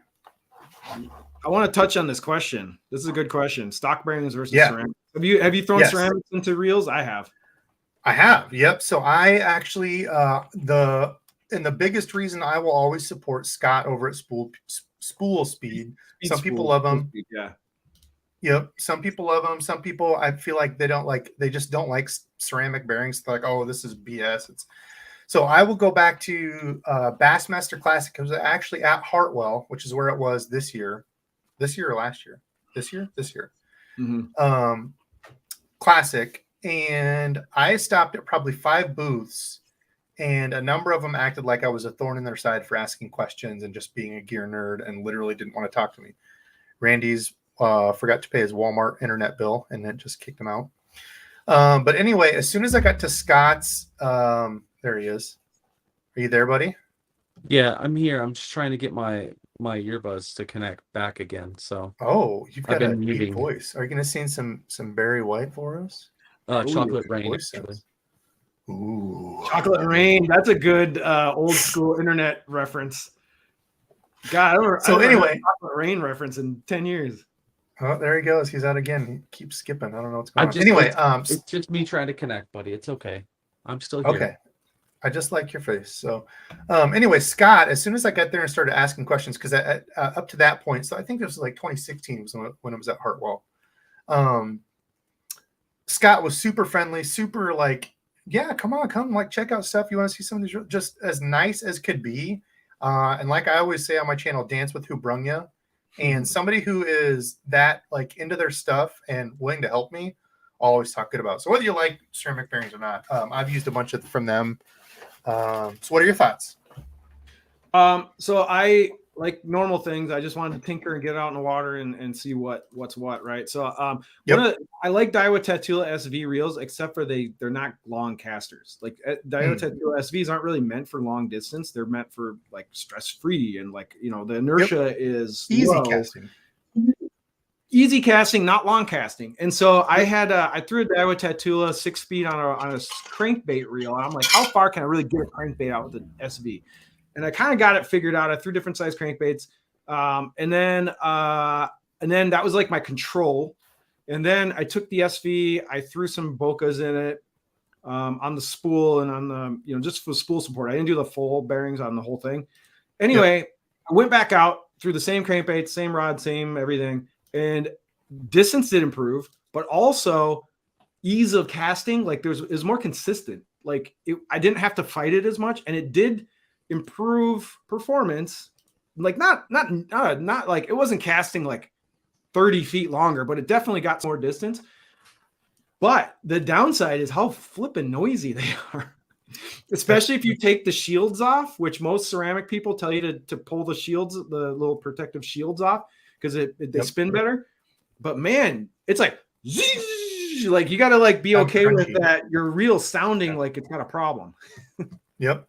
Yeah, and I completely agree. Like even Scott, like after talking to Scott, I bought some there, and I did the first review, and that was the first thing that I said too. Like I took a reel as my control. I casted it. I took regular bearings that I had cleaned with the red can of brake clean, which is what I use to degrease and declean. So regular bearings with no grease, because we know grease slows stuff down, makes them quiet, makes them super quiet, but it slows them down. And then hybrids. And each time it did go up. So from the greased to the non-greased regular to ceramic, each one did go up a little bit, which I feel like people think you're going to get like 50, 100 feet more. I mean, I think total it was like maybe 10 feet more. But that was the biggest thing that I noticed was ease of casting. Like I could get the same distance cast just going instead of like really trying to hack it. Yeah. And they're definitely louder. And some people like it. Some people don't care. Some people hate it. So I couldn't agree more. I'm ambivalent on the noise. It's just, it is what it is. Ceramics are noisy, but like, I don't know. Do you need to upgrade ceramics in your reels? No, like you don't need to. I mean, they're not cheap, right?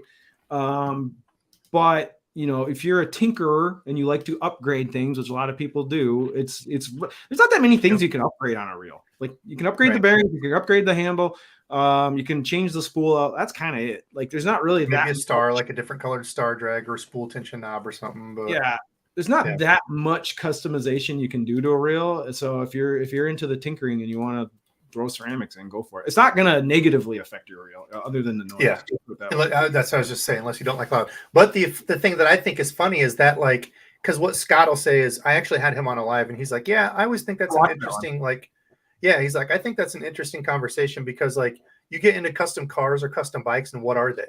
They're always loud, right? And that's a good point. Custom bearings. Yeah, and he's like, you get into custom bearings and then people are like, oh, well, these are loud. He's like, well, it's just like any other custom, stuff. So I kind of chuckle at that because people love the DC sound, which I think is annoying. It is annoying. And then people get the custom bearings, like, oh, this is loud. I'm like, well, so is your DC reel, It's like, yeah, it's funny. It's this or that, whatever you enjoy, So he's talking about the Corrado 150, which I have.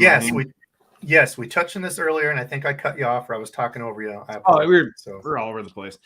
Yeah, the Corrado 150. $200, right? It's in the right size. Corrado Ks are big. Like Corrado Ks are big, chunky reels.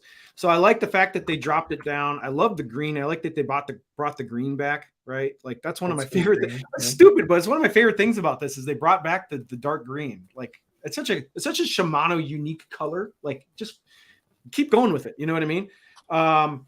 One thing I didn't like about this reel, and I'm a dragger. So I go out and fish Wisconsin. I fish deep water for smallmouth. And I love dragging football jigs, like making big long casts with 1/2 ounce jigs and literally just pulling it along. And when 2, 3, sometimes 4 pound smallmouth, when they take it, you gotta really kind of crack them, right? Like you gotta get that hook in them. And with this out of the box, when I had the drag set, what I consider to be normal, like taut, but you can pull it out a little bit. When I would set the hook, the drag would like slip. Like it would, I'd set it.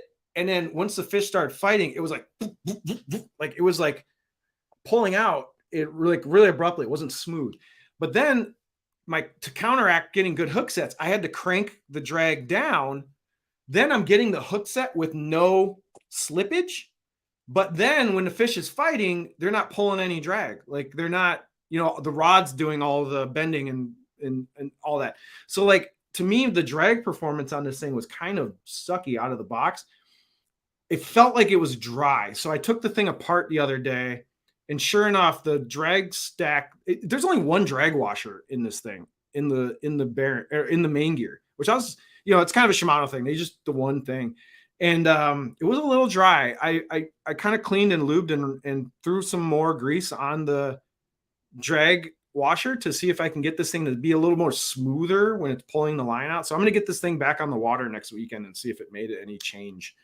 I don't know. The drag performance is weird on this thing. It wasn't great. I'm glad you brought it up. And because I feel like so many people are quick to judge, like we talked about Doyo reels. Punch and I had a conversation one night, and it seems like so many people, Doyo.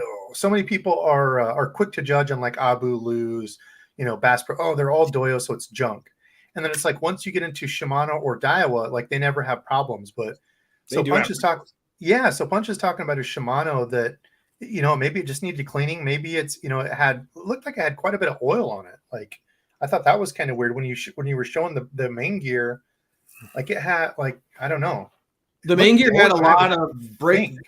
Well, I think the drag was a little dry, and it was really already. I mean, I've only maybe used this reel 5 or 6 times, and there was a lot of brake residue already on the. Oh, that's what that was. I thought that was oil residue that was on it. No, that was burned off carbon off the drag washer. Like it was already. Okay.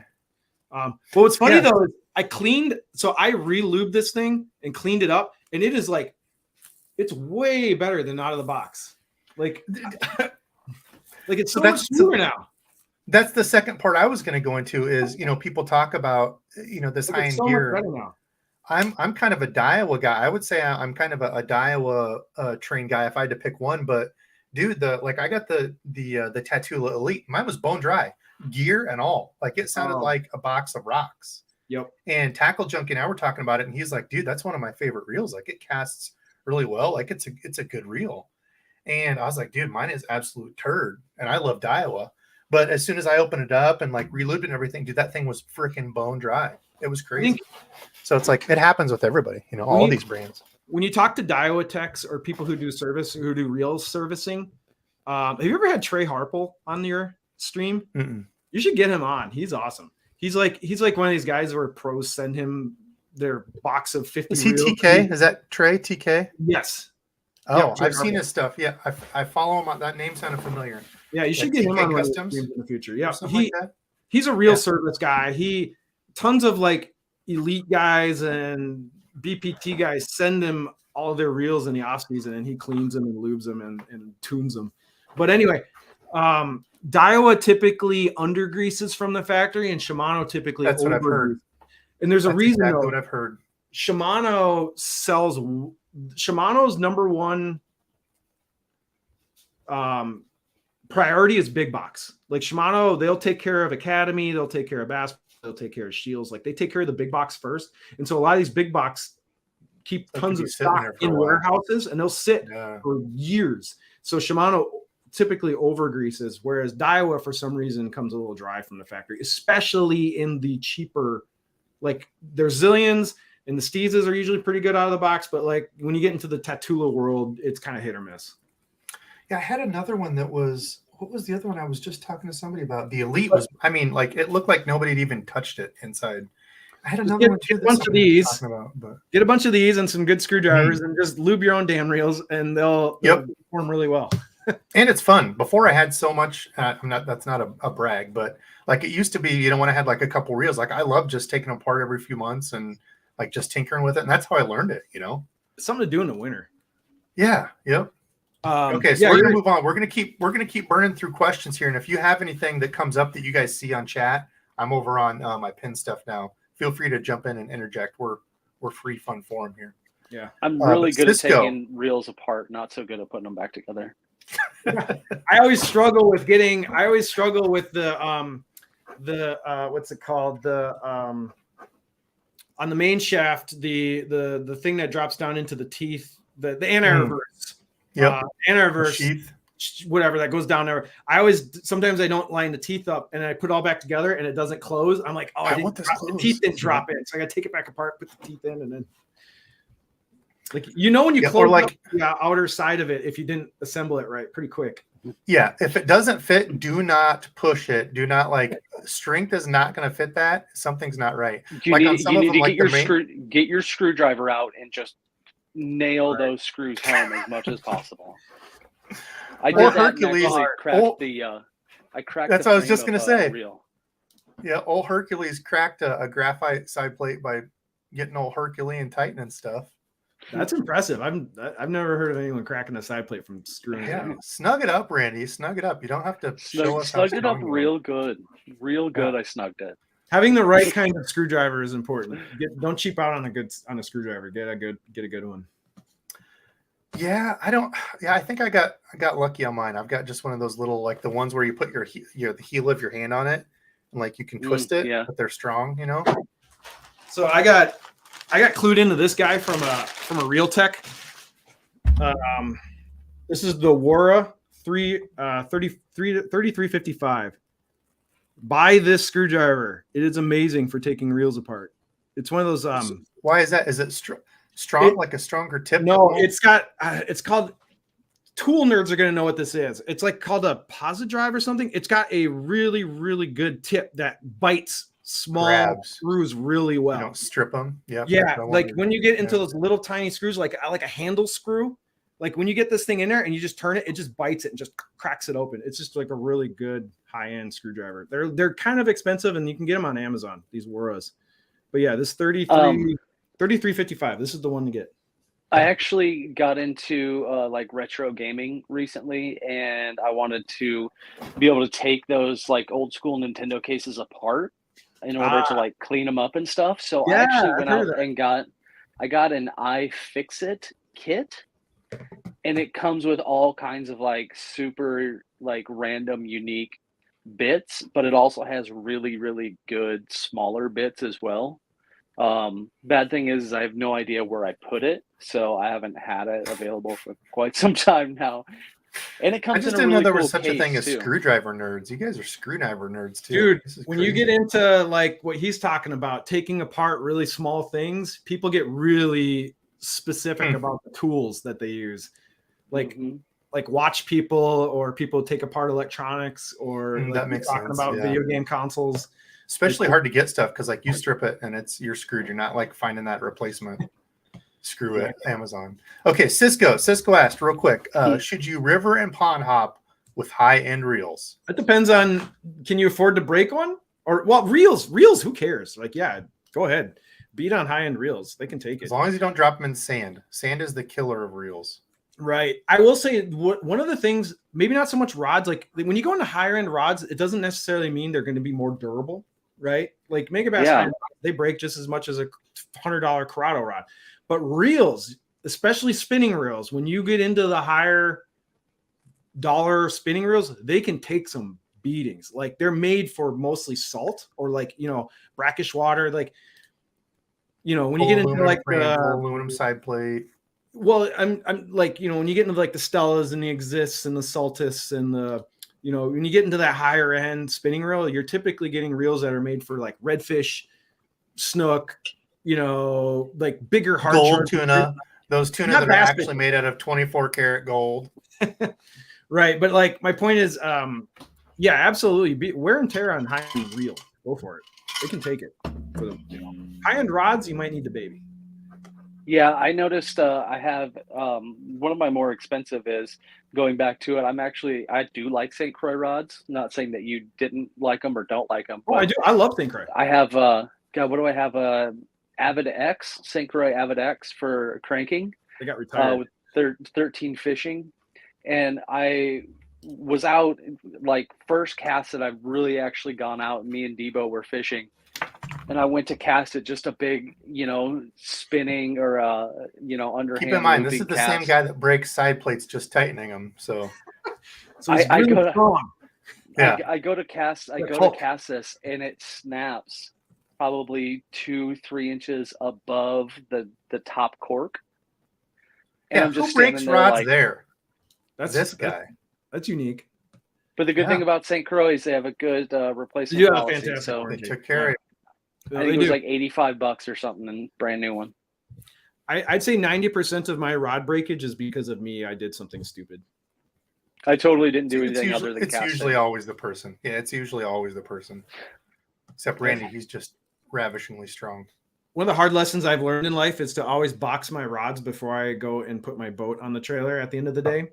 Because almost all my rod breakages is because I left rods on the deck, and then I'm getting in and out of the boat, like jumping over to the dock, jumping back, or being kind of like trying to get the boat on the trailer fast, and then my foot will catch a rod and snap it, or like, you know what I mean, or I'll slip and step on one. Catch on the hook thing on the side of the boat, where you put your tie off deal.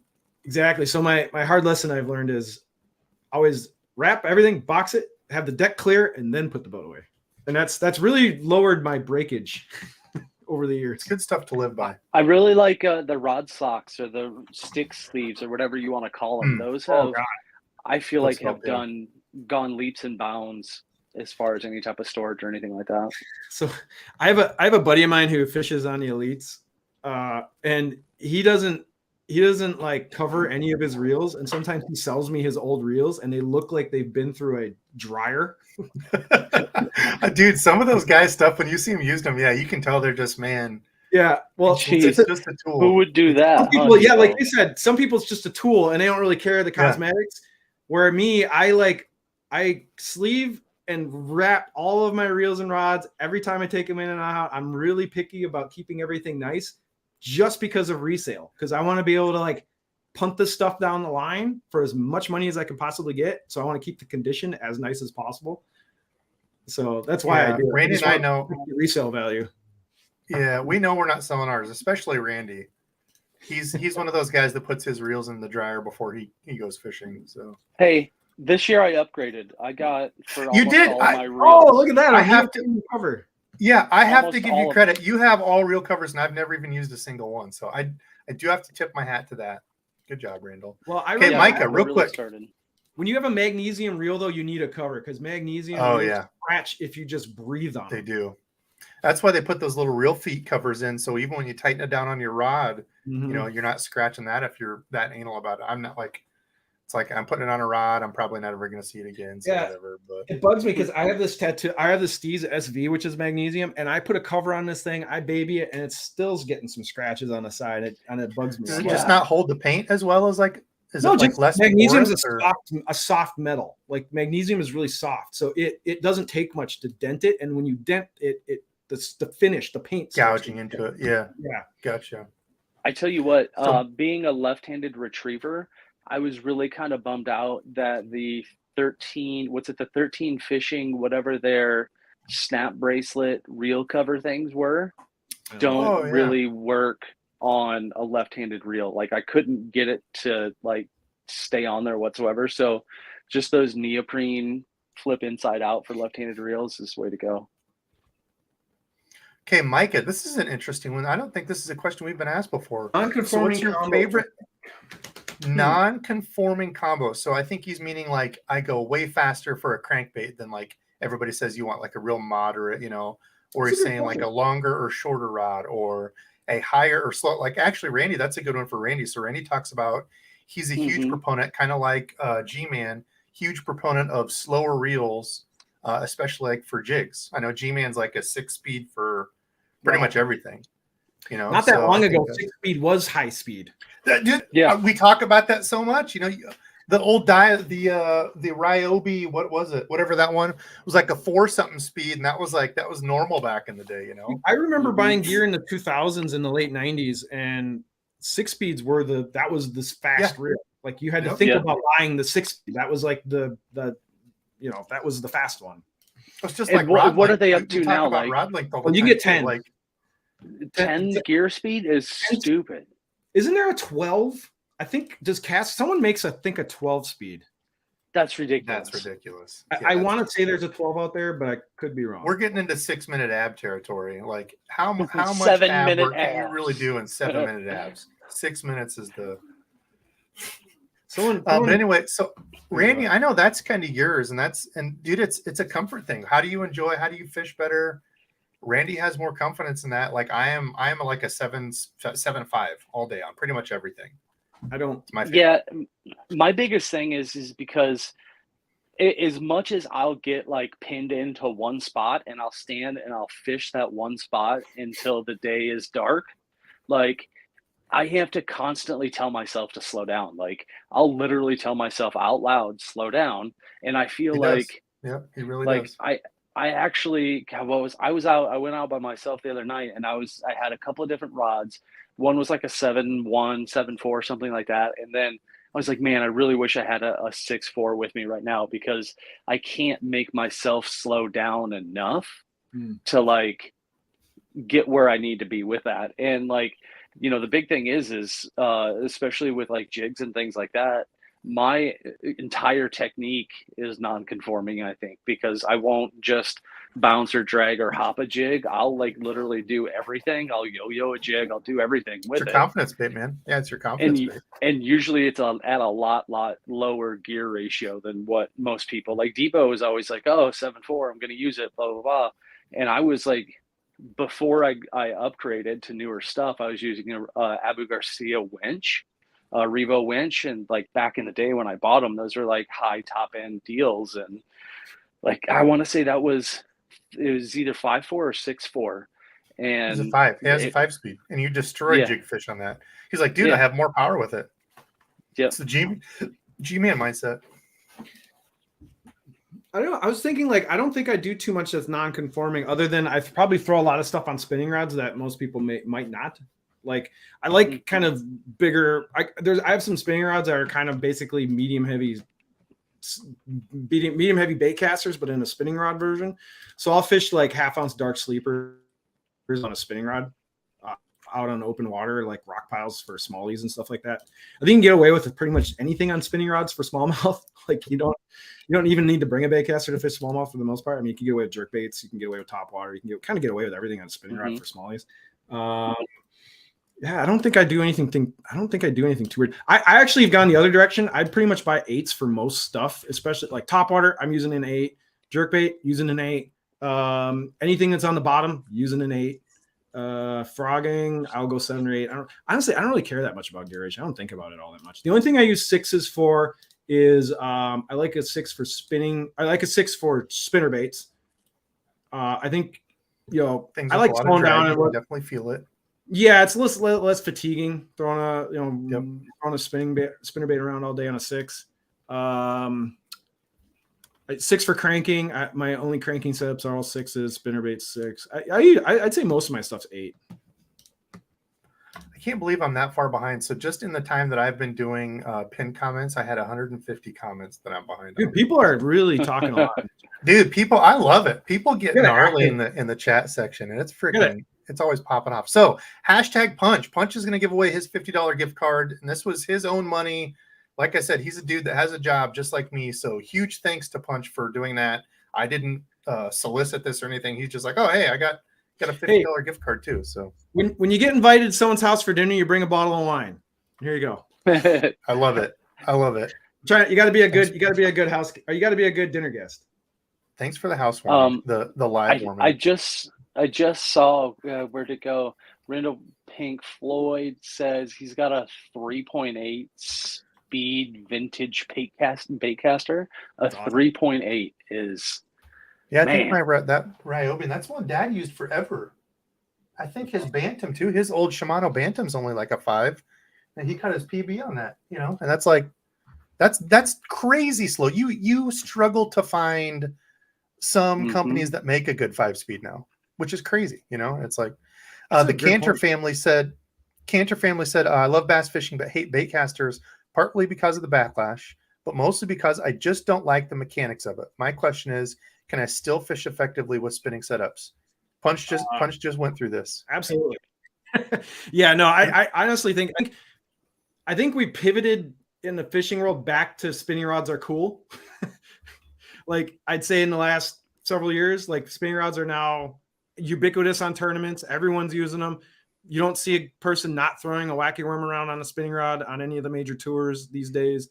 I think like spinning rods are back to being totally like a go-to presentation for a lot of people. And plus I think, yeah, you can do all fishing on a spinning rod. Doesn't matter bass fishing. You can go trout fishing. You can, salt fish, you can musky fish, you can catfish, you can a spinning rod is fishing to me. Yep. No matter what. And you nailed it. That you said that, but mostly don't like the mechanics of it. I always have a spinning rod with me. For me, it's just way more comfortable to fish a baitcaster. Like I would much rather have a baitcaster in my hand. Doesn't mean I hate spinning reels. Doesn't mean I'm not going to use them for something. Like I'm not a big fan of BFS, and like that's the whole thing behind BFS is. Yeah, that's the whole thing behind it is like if you direly don't want to touch a spinning rod, like I get the I get it. I get the same point. Yeah, I get, but at the same point, it's like I can just use an ultralight spinning rod. So it's like I like a baitcaster, except if I need to throw something light or finessey, I'll use the spinning rod. I like it, but I hate that spinning rods like attack all the other rods and tangle everything up. They do grab onto every other rod you have with their loose line and such. So spinning rods are BFS to me. My number one. So BFS to me, I get it. The people who are super into BFS are tinkers, like, and they just want to buy more gear. They want to have it's a challenge, right? Like it's like what combination of equipment do I have to do to achieve the task of throwing this tiny little bait with casting gear? And like but what's interesting though is how the tackle industry is now dogpiling on BFS because it's a new market that they can sell to. So like all of a sudden everybody, it's like the Ned rig a couple of years ago. Everyone's got a Ned rig bait, and now BFS is becoming like the new thing that the tackle industry is like, we got to make a bunch of stuff for these BFS because everyone else is doing it, and we don't want to miss out on the sales.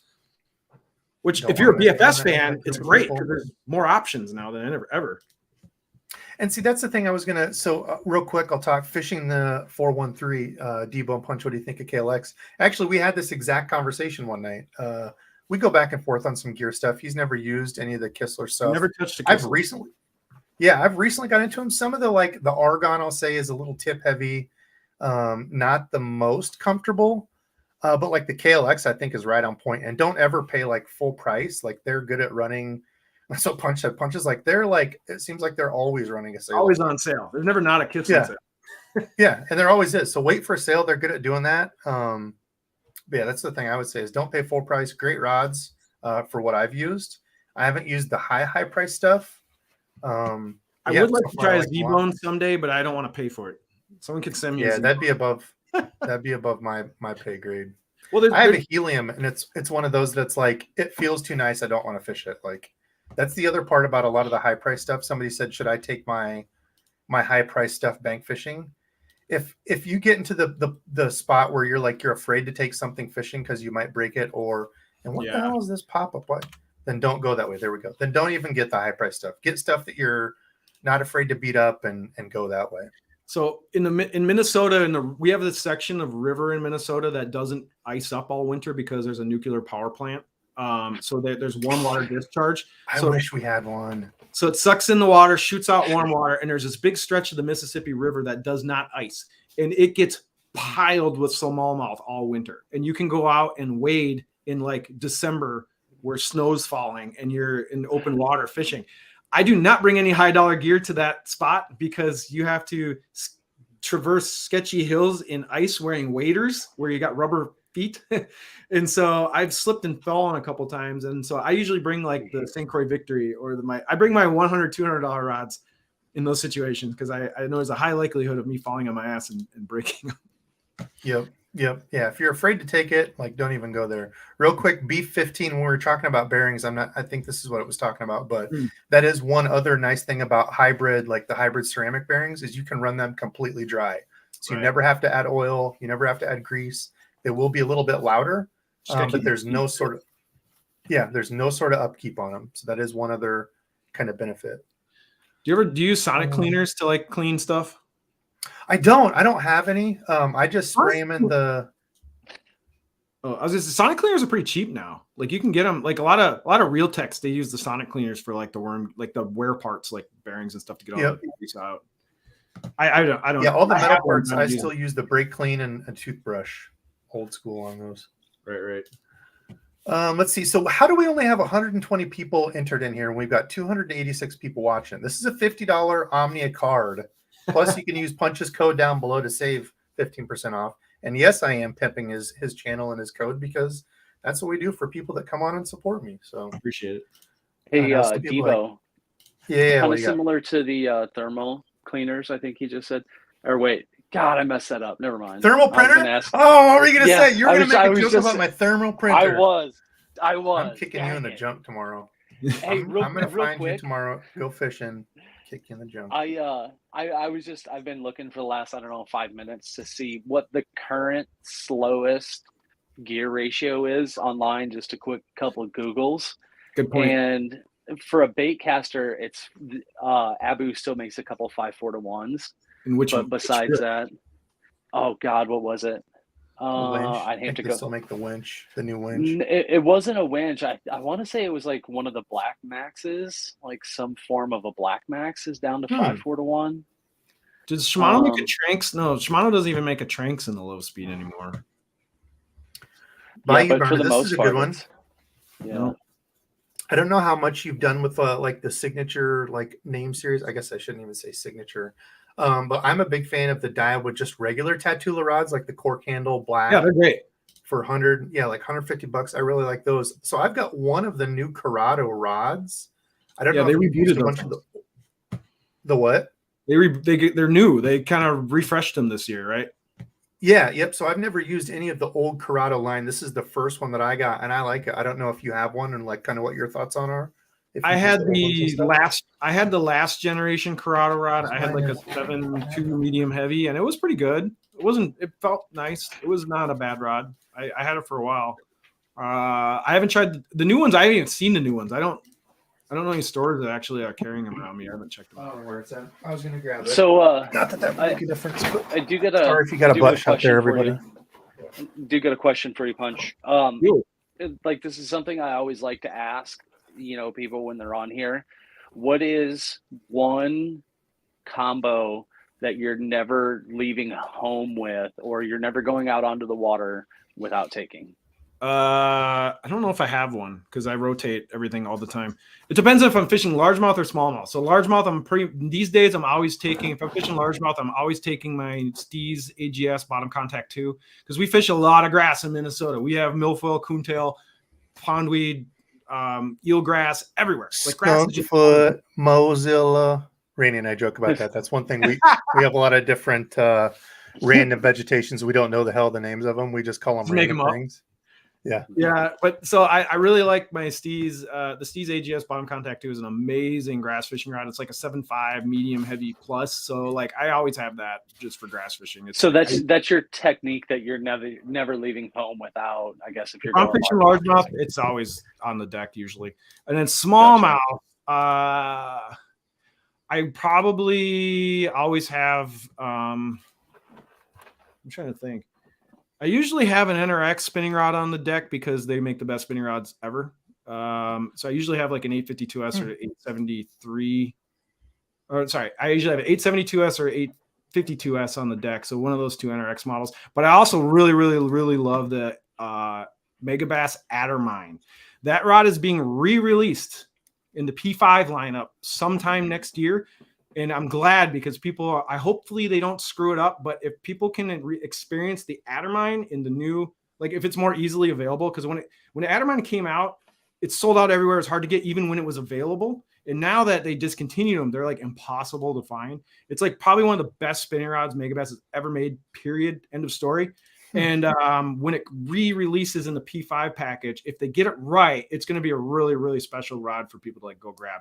If you like Ned rigs, finesse paddle tails, it's like a 6'10", 6'11", medium, almost medium light, but it's insanely sensitive and really, really fun to use. So like I almost have the Addermine out all the time with a Ned rig. It's like addicting rod to use because it's like so much fun.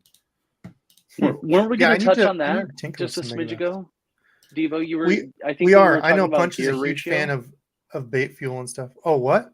I know. I was going to say when we were talking about my favorite topic, gear ratios. I thought you were going to jump into rod lengths just because that's the crazy thing too. Like, wasn't there some sort of rule that got passed where you couldn't fish with a rod over X amount because people are trying to fish with like 12-foot bass rods and things like that? Oh, yeah, that's been in so that was a Bassmaster thing. They couldn't fish over like what was it, 8 or 9 foot there for a while, and then they like where they extended it. I don't know how all that goes, but yeah, they did have a rod length limit there for a while. You couldn't use over. Yeah. That's no idea why that jumped into my head. I think as it related to the gear ratio stuff, how it's changed so much. Like 6.6 was a large rod back in the day. I know what I was going to say. I was going to say was, back in the day when we were learning, like for like Dad and I think we almost exclusively fished 6.6s for the longest time. Like that was a long rod. You couldn't find over a 7-foot rod back in the day. Super hard to find. This rod has rekindled my love for smaller rods because this is the Super Destroyer. This is a 6.9 heavy. Although it's not really heavy, it's got a pretty soft tip. This is like Megabass's like short, hard contact fishing jig rod. And this rod has like rekindled my love for short rods because when I take this rod out with like a 3/8 or a 1/2 ounce jig, with this Steez SV, I feel like the best dock skipper on earth. Like I'm not, but this combo makes me feel like I know what the hell I'm doing because it's super easy to skip with this thing. Yeah, like, there are certain things. Yeah, you make a great point. Yeah, like there are some length things where they do, for like a general rod, just doing everything. But yeah, like when you get into like skipping or I don't know, like for me, a jerk bait, like I do a bunch of bank fishing, trying to have like a 7.2, trying to bank fish and run a jerk bait or something is just like in Japan, sub 7-foot rods in Japan are the normal. Like in the US, we're obsessed with 7.6 rods. In Japan, it's all 6 foot everything, and that's the normal. So when you start using some rods in that size, it's kind of awesome. You're like, okay, this is actually pretty good. Like, I think we've kind of forgotten about using shorter casting rods. Yeah, and dude, like talking of skipping, whenever you see those skipping videos of this guy skipping, it's like some dude in Japan or some like I don't know where they're at, but it's definitely like some sort of I don't know, it looks like somebody, I don't even know where they're at, but it's like somebody on like some river of like the back country. I don't even know where they're at, but like they're skipping, and you can tell the rod they're using is super short. Like it's not a big rod, like they're very short rods. It's like people go out, I can't skip. I'm like, oh, what are you using? Oh, I'm trying to skip with a 7.4 heavy. It's like, well, that's going to be hard as hell. So, Yeah. But I don't even know. We're off on a tangent. I don't know where I'm going. Are we at 150 people in that giveaway yet? No, you're the only one that knows that can track that. I know we can't see. We need 7 more. 7 more. We get 7 more. I'm drawing the $50 gift card for Punch. For the longest time, my go-to was a St. Croix Mojo bass with my Revo winch. That was my jig rod for the longest time ever. And I don't know how many fish I caught on that until I broke something on it, and I was just devastated. That was, I don't know, probably 10 plus years into using it, and that thing just destroyed fish. 6.9, I think, 6.6, 6.9, something like that. Yeah, I'm a big fan of the 6.9 rods after playing with the Super Destroyer this year. So I'm never gonna I'm never gonna look down on short rods again. Like, they work. Hey, yeah, Eric gave you a $10 dono. I'm trying to get to. I'm squirreling on all sorts of. So for $150, I was going to hit on that one. Illuminate and kind of nailed it. I think the SLX MGL kind of is a sleeper at that $150 price point. I don't feel a lot of people talk about it. My shame is I have yet to use an SLX reel. I know how great they are and everyone loves them. Yeah, there's no shame in that. I should know. I should have a frame of reference and play with one because they're so popular, but I haven't bought one yet. I've got a couple. If you want one, let me know. I'll throw one up your way. Nice. More here. So here's a good one. Let me get to the donation real quick. We need 4 more. Hashtag Punch. We're giving away a $50 gift card. Who doesn't want a $50 gift card to Amania? I'm going to skip over a bunch of comments. I'm sorry, people. I feel bad, but I'm trying to zip through because nobody can see it. If I get a notification on my screen, but then nobody can see it, and I want to make sure that whoever donated gets the. Yeah, Eric D gave you $10. There we go. Asking about this is a great topic because you can restore cork. I've never preserved cork on anything. So yeah, Eric D, thank you for the $10 bomb. If I had anything left, I'd take a sip. But any tips on preserving the cork on your rod handles once it starts to break apart? Punch, I feel like you've probably dabbled in this. Yeah, so if you've already, so a lot of cork has filler. A lot of cork isn't fully 100% cork. So depending on the quality of the cork, to me, out of all the rods I've ever felt, there's two companies that have really had amazing cork, and that's Shimano and Conquest. The Shimano Conquest rods, the cork is bonkers. That's the top of the mountain. There's $750 Conquest rods have superb cork, very little filler. It's just super soft. It's gorgeous. St. Croix uses amazing cork on the Legend X and the Legend Elite. So St. Croix's top end rods have amazing cork. Everyone else's cork is not that great. To me, those are that's the thing I always I kind of chuckle about, because I've felt like some of these corks that just say regular cork, and it's like AAA double plus Portuguese cork or whatever. All blown. Yeah, I'm like, I can't feel a difference between any of these. No. And I don't know. I'm not like Megabass doesn't use great cork. Dobbin's cork is not that great. They say it's great, but I don't think it's that great. But I'm sorry. Go ahead, Dizzle. No, I was just going to say, Gino cork is extracted from the cork oak tree, and it doesn't even harm the tree itself when they extract it. For whatever reason, it jumped in my head to what the hell actually is cork, or how do you get it? So, Randall, my number one tip is when you buy a rod that's got cork, first thing you do when you take it out of the box, you're going to take the plastic off, and it's going to have a bunch of cork dust. So it's going to be really dusty from that fresh cork. I always wipe it down, get all the dust off, let it dry, And then I hit it with U40, which is a really light, just typical varnish. It's just a varnish. It doesn't do anything except coat. So when you coat it with U40, the filler does not fall out. It just stops the filler from popping out. So you can keep your filler on your rod longer if you seal it. Now, if you don't seal it or you don't reseal it every couple of years and the filler starts to fall out, you take some wood glue. Like you just go to the Menards or Depot and get some wood glue, fill in the spots where the cork fell out with some wood glue, let it dry, then sand it smooth, and then reseal the whole thing, and it looks like brand new again. Like wood glue is the easy fix for. I really appreciate that you used Menards as an option versus like a Lowe's or just a Home Depot. It's Hey, Midwest. he's about Midwest saving all the big way. money. Save big Always money. I saw Only this at video, Menards. like a reel or something on like YouTube or Instagram. It was a reel of, it's like people from the Midwest, please rise for your national anthem, and it was the Save Big Money song came on, and I was like, oh my god, that's amazing. Full disclosure, we're gonna my dad is a pull real quick Menards since we're lifer. past 150. Oh, sorry. My dad's a Menards go ahead. lifer. He's been working at Menards for like 30 years. He runs a building materials department at a Menards. So we're a Menards family because my dad's been a Menards guy for my whole life. Hey, Caro, Miss Caroline Ferg, awesome supporter of the channel. Not only, so this is something I want to call out. So people like, don't ever just email me or message me for free gear. People that I've like never even heard of, they're like, oh, I've watched you forever. And they're like, can you send me a bunch of free stuff? I'm like, I've never like seen you comment, or I don't know who you are. And like, just don't do that to channels.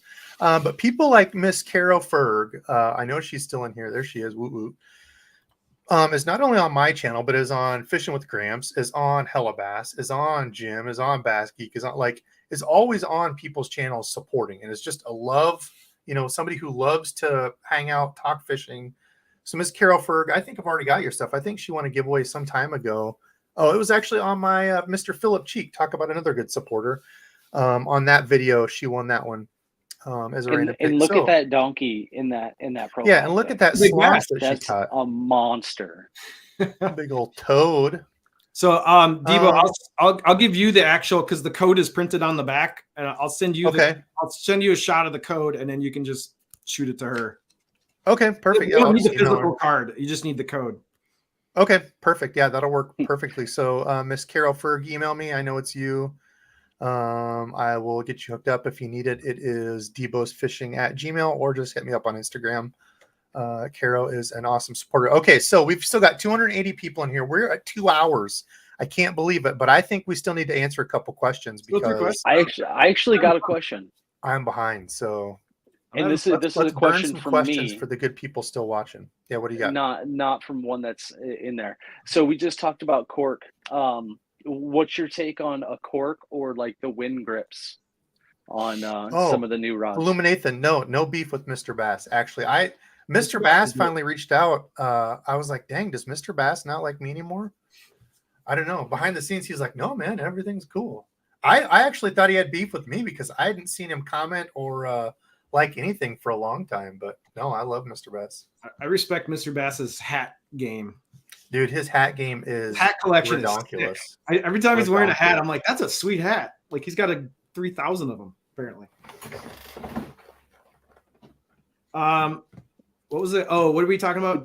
Like wind grips or like a I don't know, a fake grip, not a cork grip. What's your takes?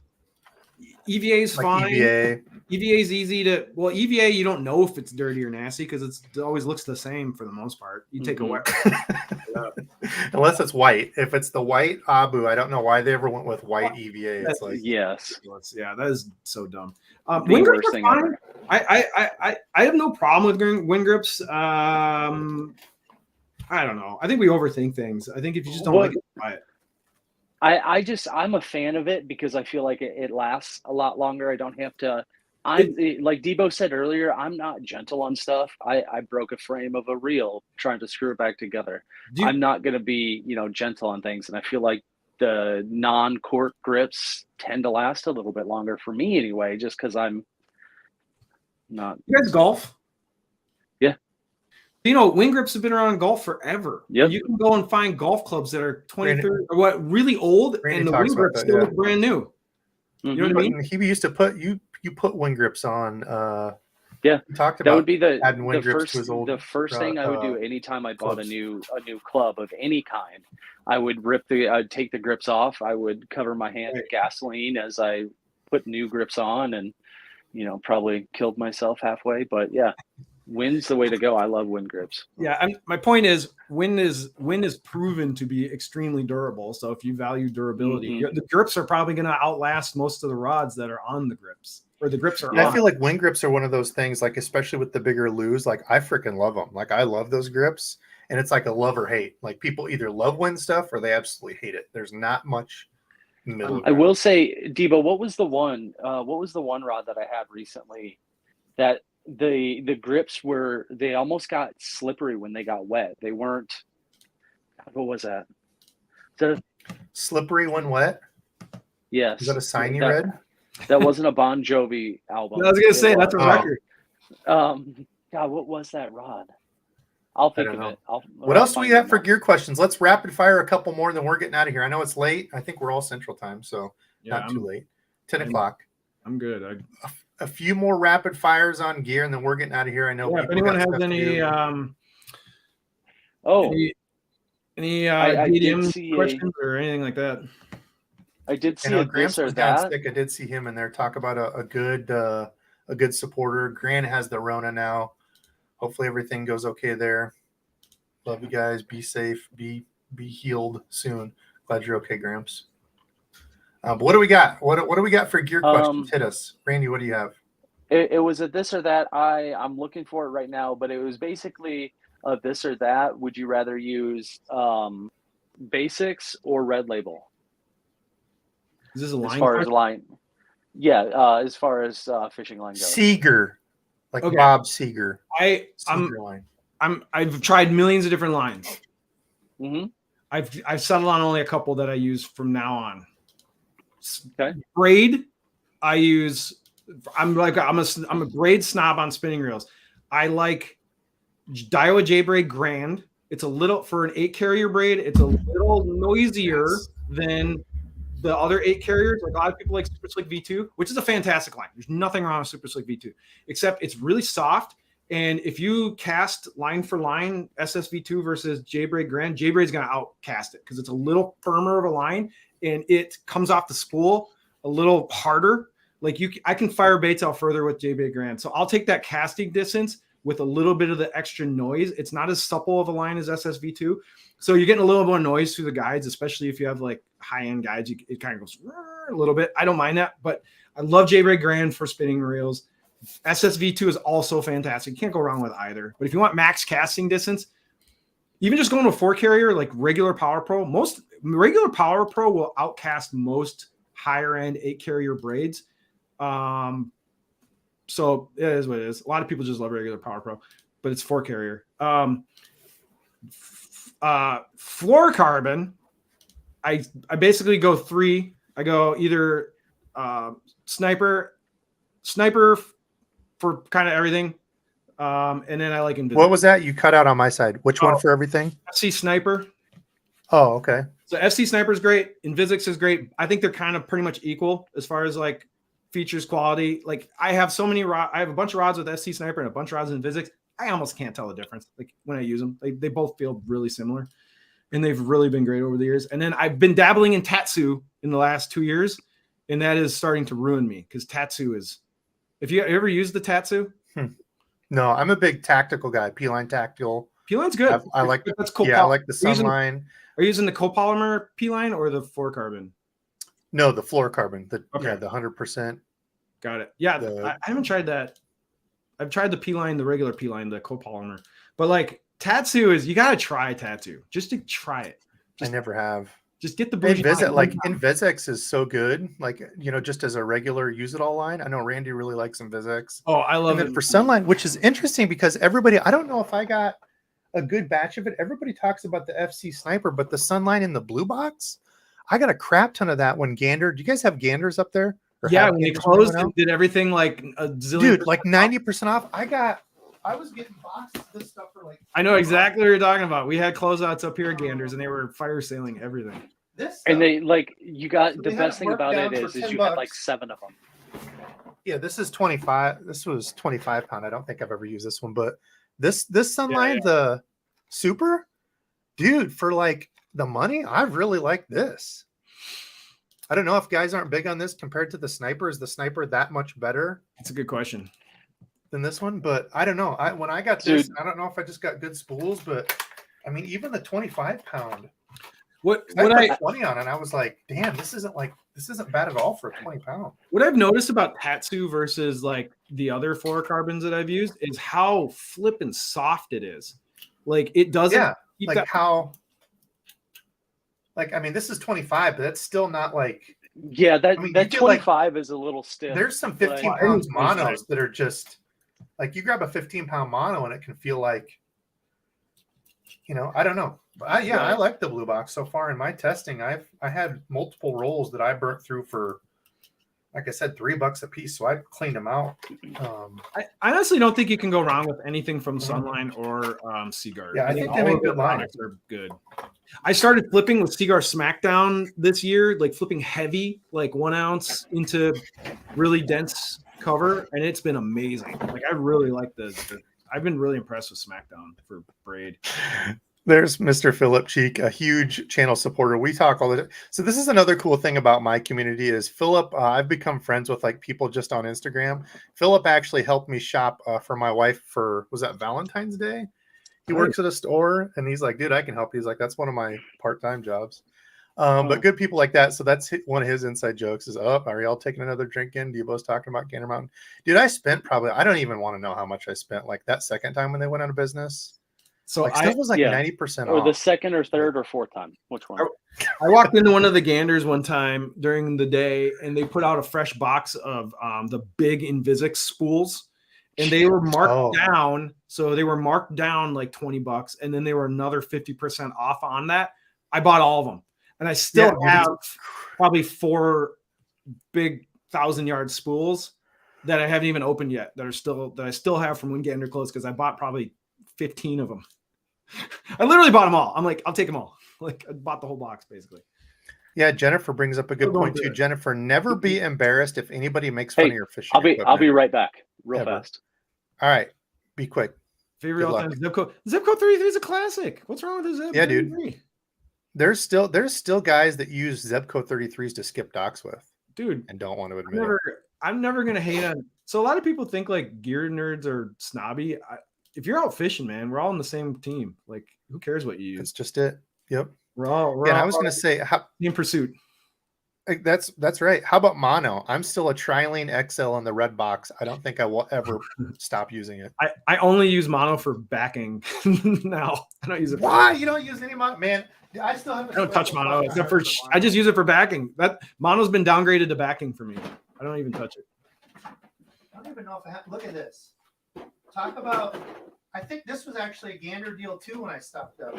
I don't remember for sure, but y'all want a good cheap mono. Doesn't break the bank. Trilene XL, not sponsored by them, but dude, I love it. Up in Minnesota, Berkeley Trilene is the ` line for walleye people. Walleye fishermen love their Trilene, and anytime you go to a tackle shop or a sporting goods store, there's always a wall of Trilene. Trilene is so popular up here. Like you can't not find Trilene at any place you go to in Minnesota. See, I wonder because we skipped the question. We skipped the question, but we were talking about scents. So what's your thought on scents? So I know you've poked fun at the bait fuel, which I think kind of everybody has until that's proven. But like here in Iowa, so it used to be the actual headquarters used to be at Spirit Lake here. So Northwest Iowa, Okoboji, they used to have the pure fishing headquarters. I think it moved not too long, but I think they still have like the testing stuff there. And then like the outlet, Randy always talks about going up there to the outlet where you can get stuff dirt cheap. But so for like what I was getting at is power bait here is what we grew up with, or what I grew up with. Dad and I had a bunch of confidence in it. And as far as like scent, I think that's it for me. I mean, power bait is like when you smell it, it's good. I've always had good luck on it. That's for me. So I don't know. What do you guys think? I use so Walmart. One time I went into a Walmart and they were clearancing out Bang, like cans of Bang. They had spray a stuff? whole, Yeah. they had a whole table full of them, and they were like 50% off the marked price. And I looked at the marked price and it was like $4.99. And so I bought a bunch of cans of it because it was literally like $2 a can. So I just bought a whole bunch of it, and I've been using it kind of off and on since. I don't know if it works. If I'm jig fishing or I'm dragging football jigs, I'll soak it in some Bang and drag it around because it does leave like an oil trail. It's like the Exxon Valdez spill when you spray those things with Bang. But I don't know. I think we are susceptible to marketing, and scent is enough of a thing where it's ambiguous enough where there's so many anecdotes, there's so much like claims of it works, doesn't work. No one really knows. Fish don't tell you. You know what I mean? Use what you got confidence in. Right. Like on it, confidence again. Like go ahead. Go ahead. No.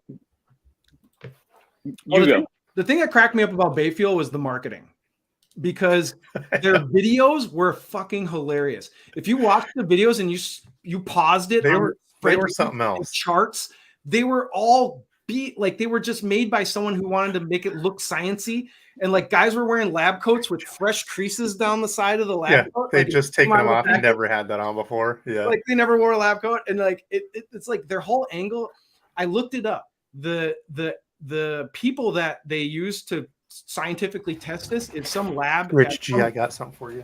It was some biology lab up in Canada for Queen's College, which is a legit college and it's a legit biology lab. But some of these biology labs, they will do paid deals with companies to like do this like product testing. So my question, like, you can't say stuff is scientifically proven unless you publish the data. Do you know what I'm saying? Right. Like all science is you put the data out there, it's reviewed, right, by the scientific community. Like, so to me, when bait fuel is like, we've scientifically designed this and we've had labs and we've done controls, sure, put the data out there. Where's the data? Publish it. Let everyone look at it. Until you do that, it's all marketing bullshit to me. And that's the tough part is like, because I'm sure they don't have to pass any sort of, and this is for any fishing company. I'm not picking on, the American Bait Works stuff. Any fishing company can say, we tested in the lab. Like, I'm sure there's no sort of, guideline or whatever they have to have before they put that on a package, so it's like all marketing. I don't know. I honestly don't even use scent unless it's already in the bait. Like the only scent that I will do, and that's just because it's the color, is like a spike it, because I want. I was just going to say that's the only time I get into scent is spike it stuff. As long as otherwise, I keep it off my hands. I'm just going to go like with a power bait type, something that's already got it in it, because I am not going to keep adding to it. Like these OSP baits are so slimy with their scent, it literally drips out of the top. Even like if you don't even open, like I'm just saying, there's some baits you go and buy it, and it's like they're already caked in the stuff out of from the factory. So I don't know. It's like the line conditioner stuff. Like it works when you fresh put it on, but I don't think I've ever put line conditioner on another reel after I put it on after the initial time. So I've talked to pro fishermen behind the scenes on line conditioner, and a lot of them are like, if you don't use shitty line, you don't need line conditioner. Like, don't use shitty line. That's what they say. Like, line conditioner is good for really crappy line that gets really a lot of memory. But they're like, if you just buy a decent line, and the line conditioner is meaningless. Well, so the things that's what they say. Yeah, well, the thing too for them is they're changing so much that they're probably not even going to be running into that. All of the pros are switching every freaking every tournament. Like hell, I can't. I switch a couple times a year at most until Randy sabotages my stuff and blows up my reels because he turns down my drag. And I've never done that. Yeah, right. Okay, so what else do we got for a couple quick fire questions? We've still got, I don't know how, 2.5 hours, 250 people in here still. This is probably one of the longest streams. People are hanging What was it? It's active. Awesome. Is it Philip? Was it Philip Cheek that's been asking probably, I don't know, a dozen times? Is it this or that? Is it biscuits or gravy or gravy? I think it was Chris. Was it Chris? So Chris asked a number of times, or Critical Gravy if he's in here. I don't know that I've seen his name. I've been skipping all over. But what's your take on biscuits? This actually, we're gonna have to end it on this. We're already at 2.5 hours, and this is the best way to end it, unless there's any other good questions. What are your thoughts on biscuits and gravy? Me? Yeah. I'm from Minnesota. Put you on Biscuits the and spot. gravy are not ubiquitous up here. Like in the North Country, there is biscuits and gravy, but it's not like a staple for breakfast like it is in other places in the country. Like you stupid corn-fed Iowa people. Well, you got to seek it out up here. You got to find places that do good biscuits and gravy. But yeah, it's amazing. You guys don't have any Casey's left or what? Casey's? I don't even know what Casey's is. You don't have What? Casey's You up guys don't there? have Casey's up there? Nope. Never Man, heard. where does it What? end at then? What's your Well, gas I guess- station then? Like come and go? Oh, Casey's the gas station? I thought you were talking about. yeah. I thought we were talking restaurants. Oh, no. Sorry. No, about yeah, that. we have Casey's Casey's B's up and G's. You get some B's and G's in the Casey's warm thing there by the pizza. That's Oh yeah, dude. I'd drink Casey's biscuits and gravy out of a cup with a straw if I could. if So they sold it to me. I've been down in Tennessee and I've gotten like the legit biscuits and gravy. Like it's made that morning. Everything's fresh. Holy crap, Like that's Sorry. the shit. dude! It is. It's Kyle. It really so Kyle's is. a good dude. Kyle. I never realized how gigantic that bass is that you're holding. But That I is a completely agree with monster. Kyle's comment. Fast reaction yeah. strap bakes doesn't matter at all. Slow finesse stuff, does it help? Yeah, I think it does. But like, yeah, you're burning a bait by it pretty quick. I don't care what, unless it's like something that it would really, really hate that would deter it. Like, I don't think it's gonna matter if it's garlic, anise, popcorn, shrimp, whatever. I don't. Doesn't matter. You can make a strong They're gonna argument grab that sense don't Cool. matter at all. And I mean, Yeah. Yep. But in the case where it's like slow and they get a good look at it, maybe a smell, then yeah, I could see that. But didn't know they had biscuits and gravy. Oh yeah, dude, Phil, check it out. Ask for the extra large 32-ounce cup filled with gravy and just slick a straw in that. And oh my god. breakfast of champions right there, baby. Yeah, but yeah. Okay, let's do one more fun gear question, then get out of here. Super sensitive rod. Okay, actually, we'll end on this one. A couple of people asked it before. Punch, do you normally spend more money on your rod or your reel? Have I had that up there? Bait So casting. if Okay. somebody's ahead. getting into fishing and they're like, hey, what's your take? Should I spend more money on the rod or on the reel? Because I get that a lot. I'm sure you do too. Yeah, absolutely. The rod. In bait casting, what is a bait caster? It's a winch, right? It's just for pulling in the fish or the bait. And all bait casters are essentially the same design. Like you take apart $100, you take apart $100 lures and you take apart a $500 steez. The inside of them are all the freaking same. Like there's Very not close. Yep. like Exactly. bait casting design has not changed in 30 years that dramatically. So like it's a winch. Do you want a $100 winch or do you want a $500 winch? Does it matter that much? No. When you get up into like the upper echelon of bait casters, you're just getting into materials and you're Sure. getting into braking systems and little minute details. That's it. But like, yeah, if you're gonna drop money, absolutely. Smoothness. Yeah. I fish a lot of local tournaments. Do you know what the most common reel I see out on tournaments, like on decks of boats? Daiwa CTs. Like Tatula. Really? Yeah, I see Daiwa Tatula CTs or the CT, all of it, like the $130 Daiwa reel. I see Yeah. those all over the place. I was fishing Awesome with a guy reel. today. Like I was co-angler on a buddy of mine's boat. He's got mostly CTs or That's Tatula 100. interesting. Now, is I'm just saying, is that a regional thing? Do you guys have I don't know. I just see a lot of people with the sub $200 Daiwas at Yeah. tournaments a lot. So anyway, yeah, spend more money on the rod, get the reel that works for you, and then upgrade the reel later on. That's kind of one that goes under the radar because of it being just a little bit more than 100. I feel like 100's that kind of magic point. 130. It's $130. Yeah, yep, that's what I mean. So like everybody's talking Sure. about the $100 reels, and this is kind of one that flies under the radar because it's $30 more. You know, people Right. go and are looking at like, okay, I got $99, so looking at that $99 mark. But yeah, this is, I mean, you've got the T-wing, you've got the good. I mean, it's got the same handles as the Tatulas, the Zillion. I mean, it's got the same. Yeah, It's a CTs are great solid. reel, but again, that's my only thing with Daiwas. I don't have monster hands, but Daiwas fit me very well. But there are people were saying it earlier. I don't like Daiwa because they're boxy. They're box. But Well, see, the Tatula frame is boxy. for sure. Yeah, that's what I Have you mean. ever Yeah. have you ever used the Steez reel yet? I've never used a Steez, like the Steez A or any of those. No. Steez A, Mm-mm. Steez SV. No. You should try one because they're boxy, but they have a really good curvature. So like the big difference between this and like a Tatula is you see how like rounded this is? Like it's super circular, and they kind of bury the clicky drag star flush, so you don't even feel it. And so palming the Steez, even though it's like a bigger reel, I mean, this is an old platform. This came like, I don't know when the Steezes came out, like 2017 or something like that. It's been around a while, but it palms really, really nice and comfortably. Anyway, like for ergonomics, the Steez is probably one of Daiwa's best like design accomplishments because it's super comfortable. When you cast that, do you throw it with your right hand or do you cast left-handed? I cast right-handed, and then I'm a hand switcher. Switch. Okay. He's our age, Randy. Of course he does that. Well, except for you, because you fish right. I'm a crazy person who uses right-handed reels, but dominant.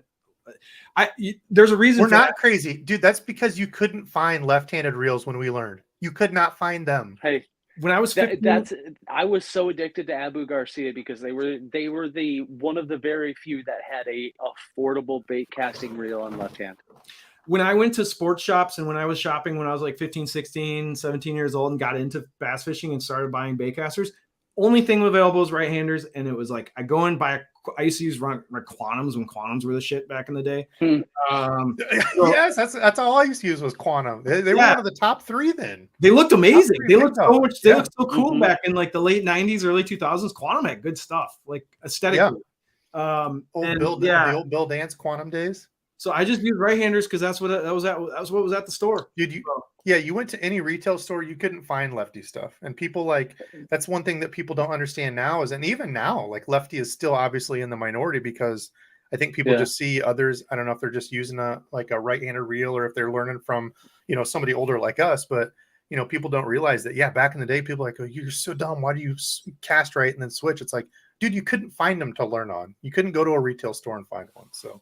Yeah, exactly. The only reason I asked that is because I have 1 or 2 different reels that have the drag or the braking system right there on the top of the frame. Right. And I've been running into it where as I'm casting, because I cast with my right hand, I keep it in my right hand. I don't ever take it out of my right hand. As I'm casting it, I'm turning that brake up. And I was just wondering if you ever ran across that with that specific reel. No, well, this is one of the best brake. This is one of the best brake knob designs ever on the Steezes because they buried the click wheel in here, but it's super clicky and tactile. So like you can like. Randy's talking like as opposed to this one. Yeah, the one where it's not buried, it's all whoops. Which some people, it's interesting because some people will say like this one's uncomfortable. I've never noticed it there, but I mean, I guess maybe. I don't. Yeah, I wish they had a better design on the click wheel on the Tatula. But like the Steez is cool because they bury it in there and it's got big white numbers. And when you turn it, it makes a really loud click. So I love adjusting these versus a Shimano. I hate Shimano's brake dials. There's nothing worse than adjusting a brake or I can't adjusting a brake or a drag or anything and not having a click. That's the worst thing in the entire world. I can't read this goddamn thing. I have astigmatism. I wear contacts and I have glasses. I wear contacts. My up close vision is not great. And when I'm trying to adjust the breakdown on these Shimano reels, I can't read the little teeny ass white numbers and I got no feedback if I'm actually moving it or not. Why Shimano doesn't make improvements in this? It drives me nuts. I hate it. As someone who's it's like bait companies that don't put the weight on like a tungsten weight or a diving depth on like a square bill or any type of crankbait. Right. Yeah. Why doesn't every crankbait simple have little things? Here's me on the lake when I'm trying to adjust like a Metanium or a Corrado. I'm like this. Have to put your monocle on. Yeah, I'm like trying to get my eyes to focus, and I'm like lifting up my sunglasses. I look like a 90-year-old man trying to like read the paper, like when I'm trying to adjust these stupid things on the water. It drives me nuts. Shimano's user interface on their reels is terrible. Yeah, I guess I don't really. I feel like Shimano, a lot of the Shimanos, I don't switch a lot of stuff on them. So it's like I don't really have to mess with it a ton. Yeah, I don't know. I switch baits and there's wind changes and stuff like that. I don't know.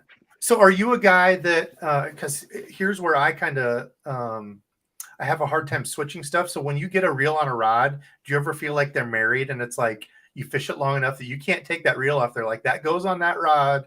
Or are you like, no, I switch them all the time? No, we're all like that, right? Like you find that perfect pairing and you don't take it off. Yeah, it's like, well, I can't take it off that one. That's my this rod reel. Every once in a while, I switch things and then I realize I'm like, why didn't I switch this a long time ago? Like I had the right reel for this rod and I just never put the 2 and 2 together. And then I do it and I'm like, why didn't I think about I'm a dummy. Why was I so stubborn with that? All right. Well, listen, folks, we're at 2 hours and 40 minutes. This is one of the longest ones we've had. I just want to thank everybody that stayed. 240 people still here listening to us talk about turn and break dials and monocles. And so listen, for everybody, where can we find you, Punch? Where are you at on Instagram, YouTube, all those things? Yeah. So my YouTube channel is obviously Punch Fishing, but I actually I put more, to be perfectly honest, I put more effort into my Instagram than I do in my YouTube. So if you want gear nerdery on the daily, follow me on Instagram. I only post on YouTube when I feel like it. You know what I mean? So it's not like I don't have a schedule. I just like when I feel like talking about something, I make a video. But I'm on Instagram like all the time. So when I feel like I need my voice to be heard, I put some out there. Otherwise, I'm running on the Instagrams. Dude, that's the way it is for all of us. If you're trying to work a full-time job, it's like you get it in there when you can. So. And I interact with people a lot on Instagram. So if you're on Instagram, you want to shoot me gear questions, feel free. Almost every morning I wake up and I check my Instagram DMs. I have like 3-4 piled up of like people asking questions and whatever. So I'm pretty interactive on Instagram. So if you want to ever get feedback, awesome, on something, I'm pretty communicative on there. That's always fun. And it's always good to get different takes because like I say, I'll give my point on something, but somebody else might have like a little bit different point or different like way of looking at it that makes more sense for you. Like I will live by a 7-speed all day, where Randy's like, nah, man, I'll roll a 5-speed on my jigs. And I'm like, dude, that's stupid as hell. He's like, well, watch me catch this 5-pounder off this bed that you couldn't catch for 20 minutes. And I'm like, because you were throwing a stupid moving bait at it. And I told you to throw a jig at it 17 times and you wouldn't listen to me. You sound like my kind of guy, Randy. I'm a jig. I'm a jig. Oh, jig fan. How many people do we have to get on here that are like, oh, I love Randy. I love jigs. I'm a jig addict. I got jigs on top of jigs on top of jigs. I'm more of I love football jigs. I'm a big dragger. Like that's my heart lies with dragging football jigs on hardcover. I'm a finesse ball head. I love the War Eagle jigs. Those are nice. I don't know how many packs of War Eagle jigs. At one point in time, they have the little cardboard backing inside their plastic. And I was just looking around and I started, I was like, oh, there's one. Oh, there's one. And I ended up having like 24 or 30 somewhere in between there. It was more than just 1 or 2 of those little cardboard backing things. You had a full 52 card deck of War Eagle jig cardboard. we could have played cards with. That's awesome. Sure. All right. Well, listen, everybody, we're getting out of here. I left Punch's stuff in the link below. You can click on his name. It's interactive. I don't know the @ thing. However you do that to take you to his YouTube channel. Otherwise, I left his Omnia code down there. If you're shopping at Omnia this month, use it. A little bit goes back to him to help him out. Always try to support those that support me. So we're getting out of here. We love y'all. Anything else? Any closing thoughts from you boys? Graham said it the best. Jigs catch pigs. Although sometimes you try to force the jig and it ain't happening. And then you're like, it'll work. And then it doesn't work. Yeah, that's Randy every time we go out. So what'd you bring? 5 jigs? Yeah, that's the thing. It's like when the jigs are working, you feel like you're a hero. And then when they're not working, you get mad at the fish. You're like, why aren't you eating the jig? What's your problem? Fish. Duh. Stupid fish. All right, listen, we're getting out of here. Love y'all. Thanks for watching. And until next Saturday.